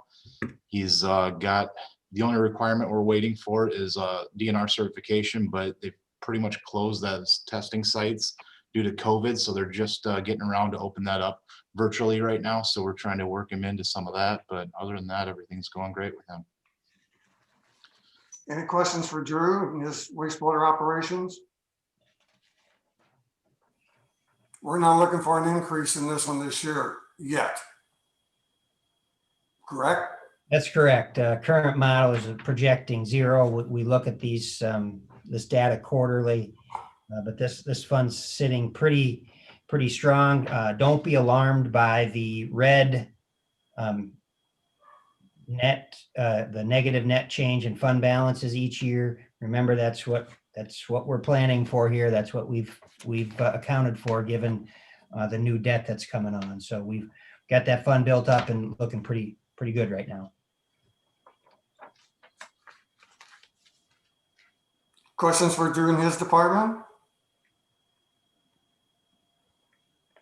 Okay, we got Greg in his department, water department. Greg, how's it going with you? Good evening, Mayor and Council. What you got for us? Steady budget? What's that? You have a fairly almost flat budget. Looks like we may have an increase. Indeterminate as yet. Yeah, we have a pretty good handle on things down here. We've been in this facility for just under 3 years now, and we obviously tried to be as conservative as possible and just keep moving forward. It was a challenging year, but I think staffing wise, we're in a good shape, and we did lose our lab tech. Her husband wound up with a job promotion, and she left us in the middle of December there. But gave us plenty of notice. We're trying to fill that position. But yeah, we're in a pretty good place. As far as the plant functioning, are you happy with it? Yes. We've had a couple little hiccups. I don't know if you saw my council report. We had one piping issue that just to kind of back up a little bit. I guess once the facility came online, shortly after that, we lost well number 5. And then that recasing took a little over a year there. So we really never got to test the plant at 100% capacity. For the short duration that we did at the close of the project, we ran into some piping issues there with a vent pipe. Instead of venting air when we ran at 100% capacity, it started flooding and pumping water out of there. We took care of that issue and weren't able to test that again until we got well number 5 back up. Once well 5 came online, we ran through some different scenarios. Everything worked great, but we did run into an issue where our ground storage tank, all of our levels work off of hydraulics, and we really didn't have a need to run the plant at 100% capacity until we took Tower 3 out of service there for a short time. And what we found there was that it worked fine at 100% until the ground storage tank started to fill up. And then as we started getting towards the top range of that tank, then we started having that same issue again. So we regrouped. Fox Engineering came back and wanted us to downsize that pipe, put a valve in instead. And so we're in the process of installing that right now. But as far as everything else goes, knock on wood, we're doing really well. Well, I think the quality of water over this last few years has been very easy, and certainly on the water softener too. So yeah, I'm more than happy to talk to anybody about water quality these days. So. Mr. Heyer, does you have any comments on this department in our area? Just 2 quick ones. We are projecting right now a 2% increase on rates, which would be a step down. Also wanted, and again, we'll reevaluate that before we bring anything back to this group. You're not approving that tonight, of course. That's something we look at in May. But also would note that the department expenditures this year are actually decreased by 0.5%. So compared to last year. Any questions for Greg? Okay, Ryan, you want to go over your Sorry, Mayor, I'm fund? just trying to just hit the unmute Go button ahead. here. Greg, I see a purchase or a request for a semi-truck. Do we have a semi-truck right now? We do. So we purchased a semi-trailer a few years ago, and then we wound up getting an Army surplus semi to pull that. And the semi, I was telling Ryan earlier today, and Michael, you can correct me if I'm wrong. I think it was manufactured in 1983 or 85. It's pretty much through its useful life, and a number of issues there. But we're not looking to purchase a new truck, just something a little bit newer, maybe a little more reliable. I think I've seen that truck running down the streets, wondering what it was. So, thank you, Greg. Can you comment on what you use that for? Why you need something that big? Yeah, so we haul our excavator with it, and we actually we replaced the excavator here a couple years ago. The newer one's a little bit heavier than the old one, but we take that trailer and we actually carry all of our breakers, some safety equipment, pumps, generators, the broom for the skid loader. We haul that on there as well, and then when we show up, basically we've got pretty much everything we need to go. So.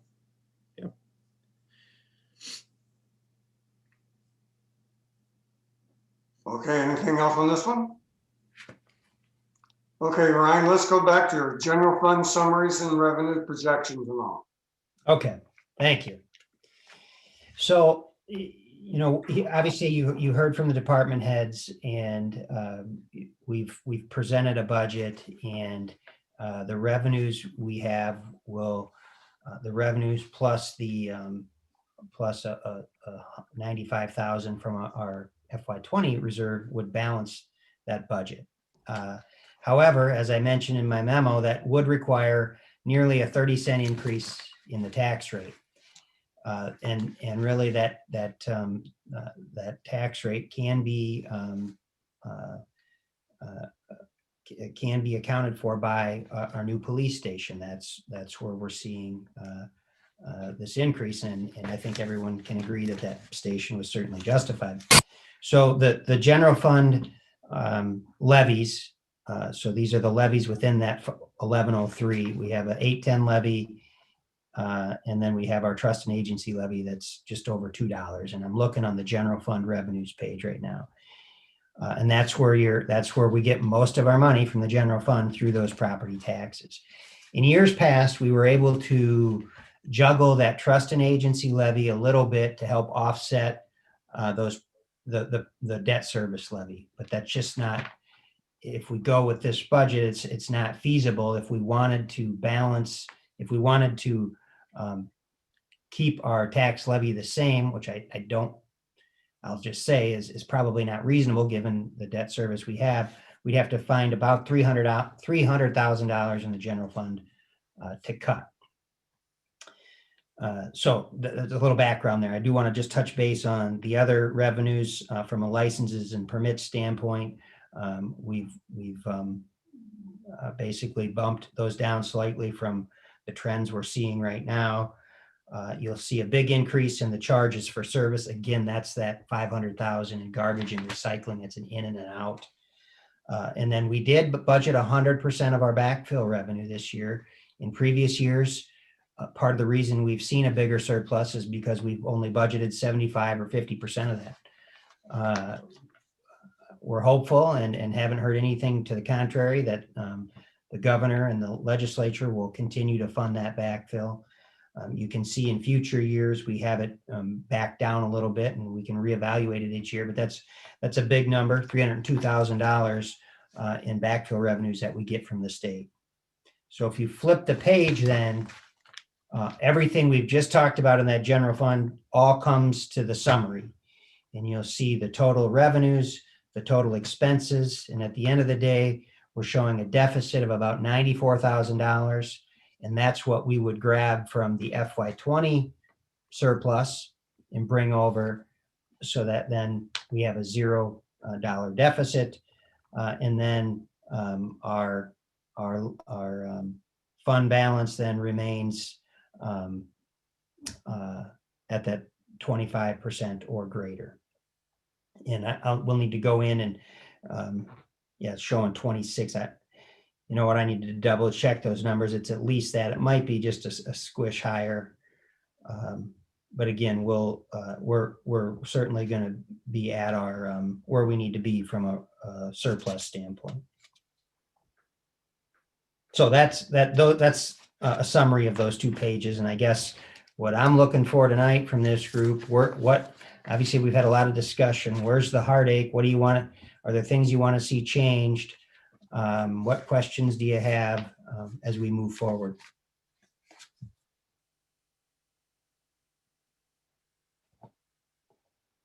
Ryan, can you explain again? Did you say cut 300K from the general fund? So if we didn't increase the tax rate, we would have to cut 300,000 from the general fund. Is that what you said? Roughly, yes. So I don't know if you happened to catch the small little stat I put out in an email yesterday that every 5 cents of the levy is equal to about $50,000. And so when you do the math to cut 300,000 or to bring the levy down 30 cents roughly is going to be about $300,000. And so that's I guess that's where that number comes from. So Ryan, the average property tax valuation you said was up over 7% this year? No, actually, Brent, if you go back to the general fund revenues page and you take a look at the very top, it talks about the taxable value.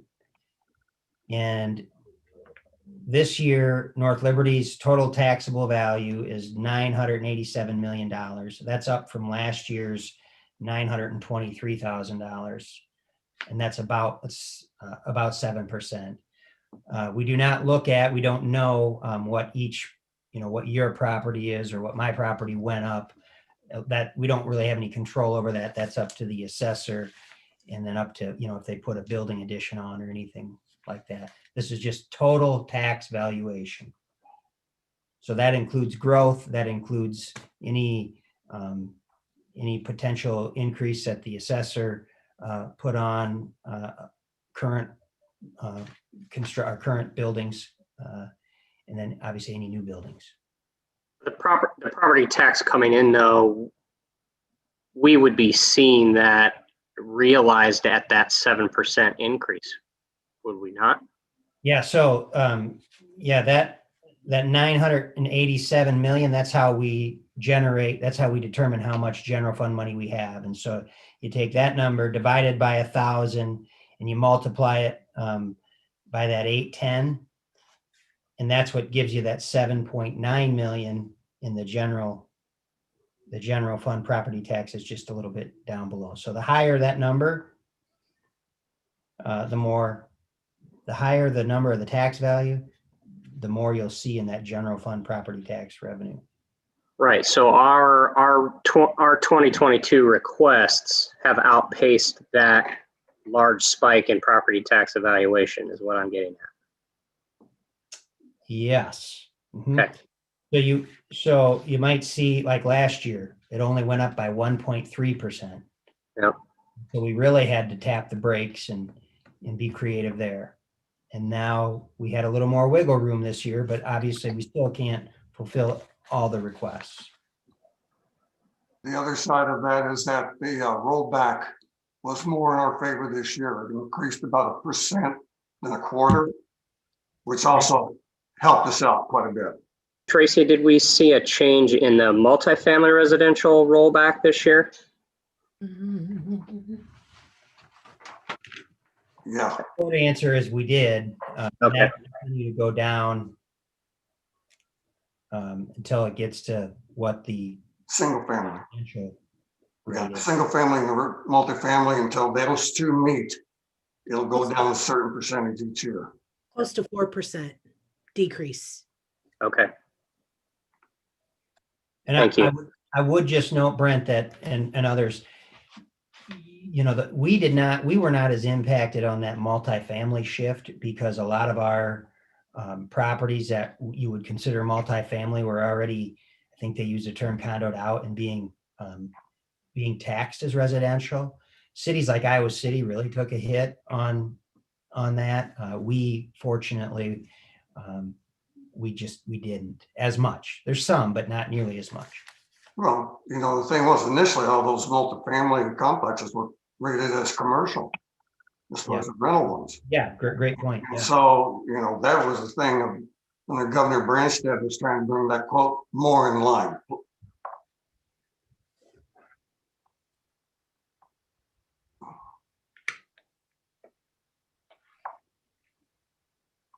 I guess I'll just jump in here and say, for as long as I've been doing this, I think it's been kind of hopeful, and it's worked out well that we wouldn't have to increase this tax rate or monkey around with it too much. And we had a couple of years in the beginning of my tenure and Ryan's tenure where we really had to make some adjustments, both up and down, in the first 3 or 4 or 5 years, and it was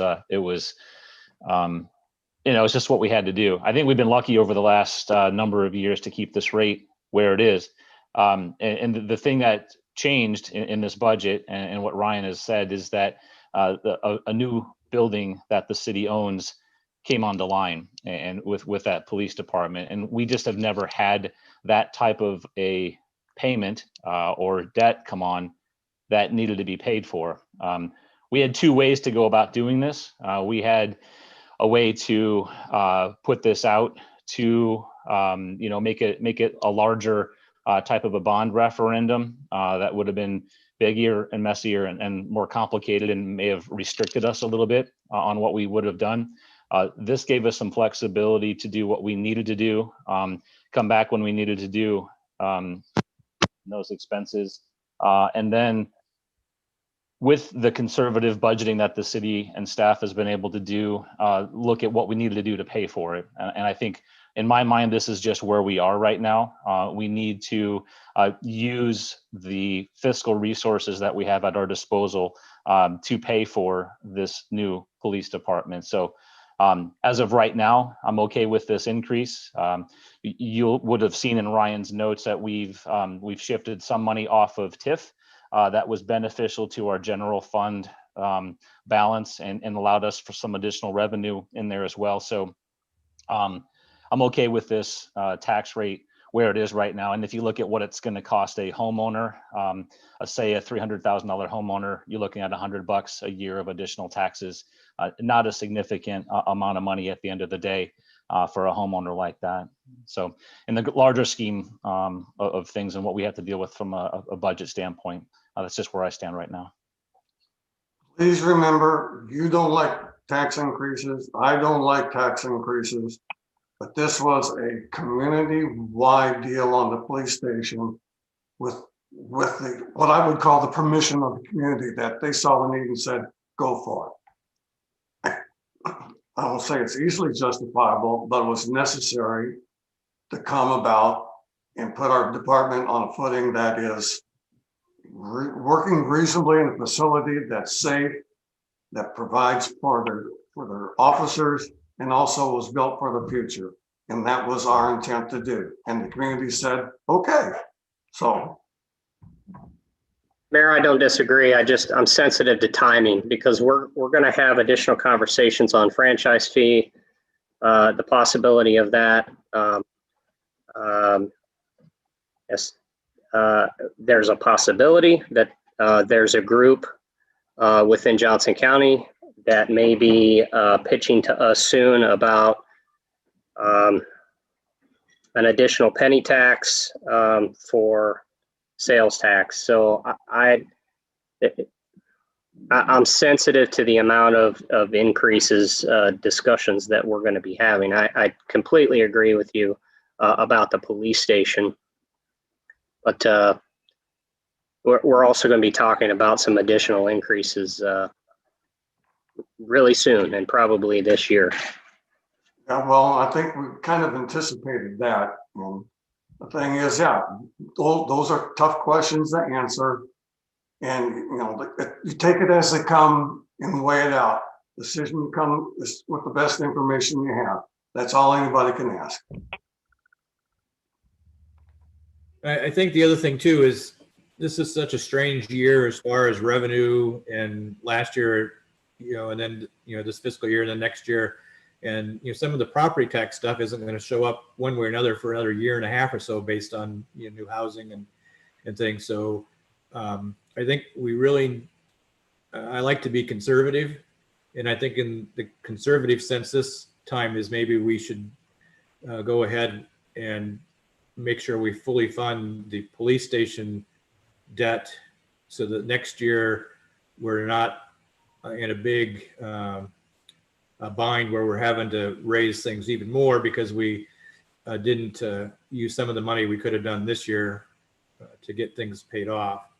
So I'm not a big fan of raising taxes, but I do believe in paying taxes on things that are useful to the city. And clearly everything that is in the budget today is useful to the city and its function, and trying to figure out how we can come up with, $300,000 overall at our level. I'm not sure that we're going to be able to do that and agree very well. And I think maybe we just need, the staff has put a lot of time and effort into this, and we're just going to have to go along with that. Next year, if we have a huge surplus, then maybe we, look at using some of that to fund some of the stuff that we would have had to use next year if we kept the levy the same rate.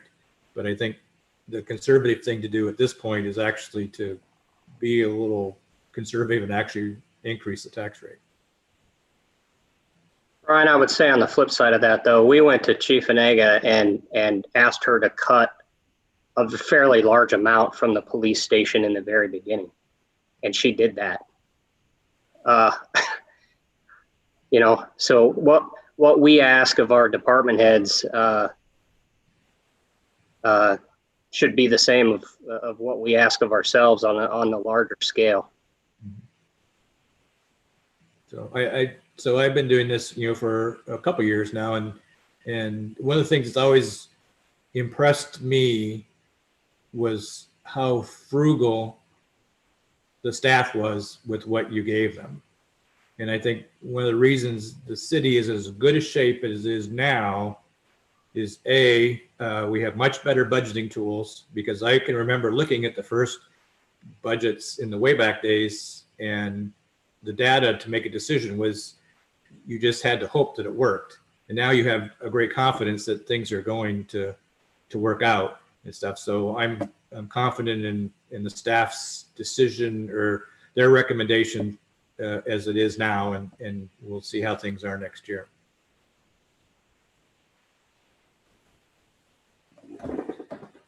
I think, Mayor, may I add to the conversation?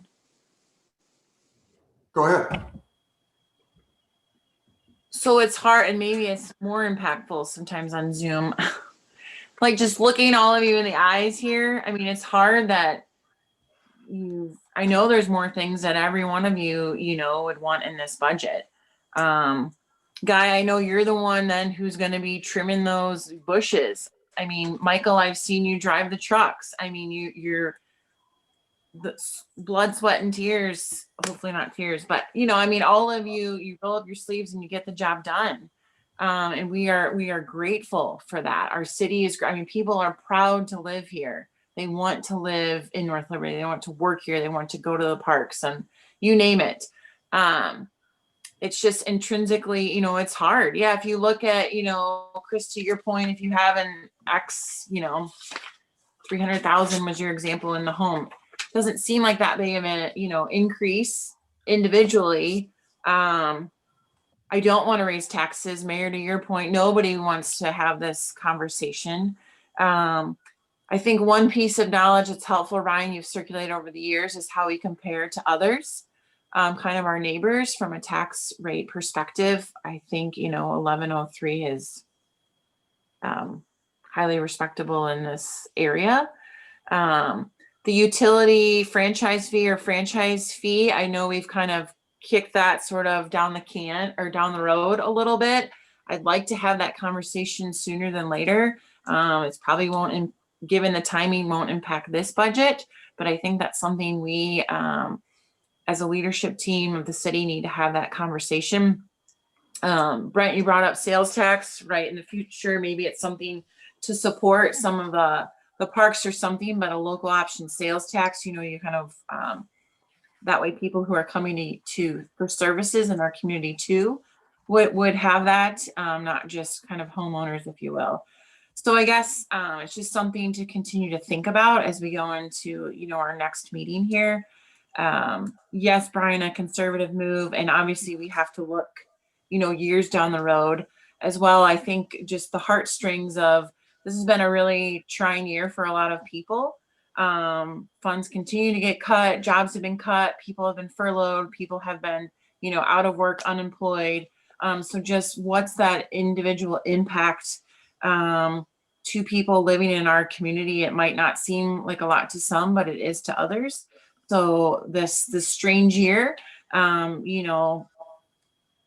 don't know. So I guess I'll just pause on that. It's sort of just the tough decisions that, we have to make. And I don't have a definite answer, but just kind of want at least the team to know what my thoughts are at this point. But definitely want to make sure we're in the short-term future, talking about the utility franchise fee and maybe more collectively, as a whole, we have to actually with the local option sales tax.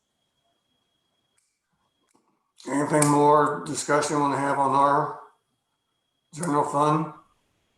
Mayor, how long have we been at this tax rate? Remind me, please. At the 1103. How many years? Yes, sir. I know we've been on at least 7. Yeah, it's been, I think this is the 9th year. 9th year. 9th year. Okay. Thank you, Ryan.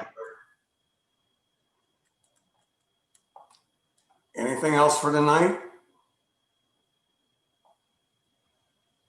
Well, Ryan. Ryan, we want to tell them what we're going to probably be doing next Tuesday. Yeah, thank you for that.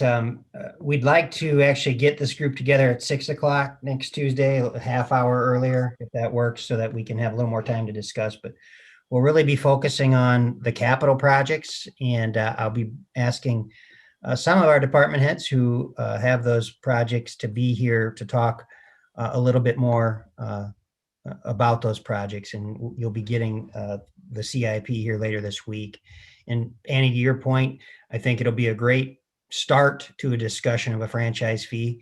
A lot of the data is already out there, and we can recirculate that and talk about, how that would impact some of these projects. We've previously talked about using it for park projects. So I think we'll have, at least that's our intent, is to have those discussions, at least starting them, and to talk in more detail about some of the significant capital projects for FY22.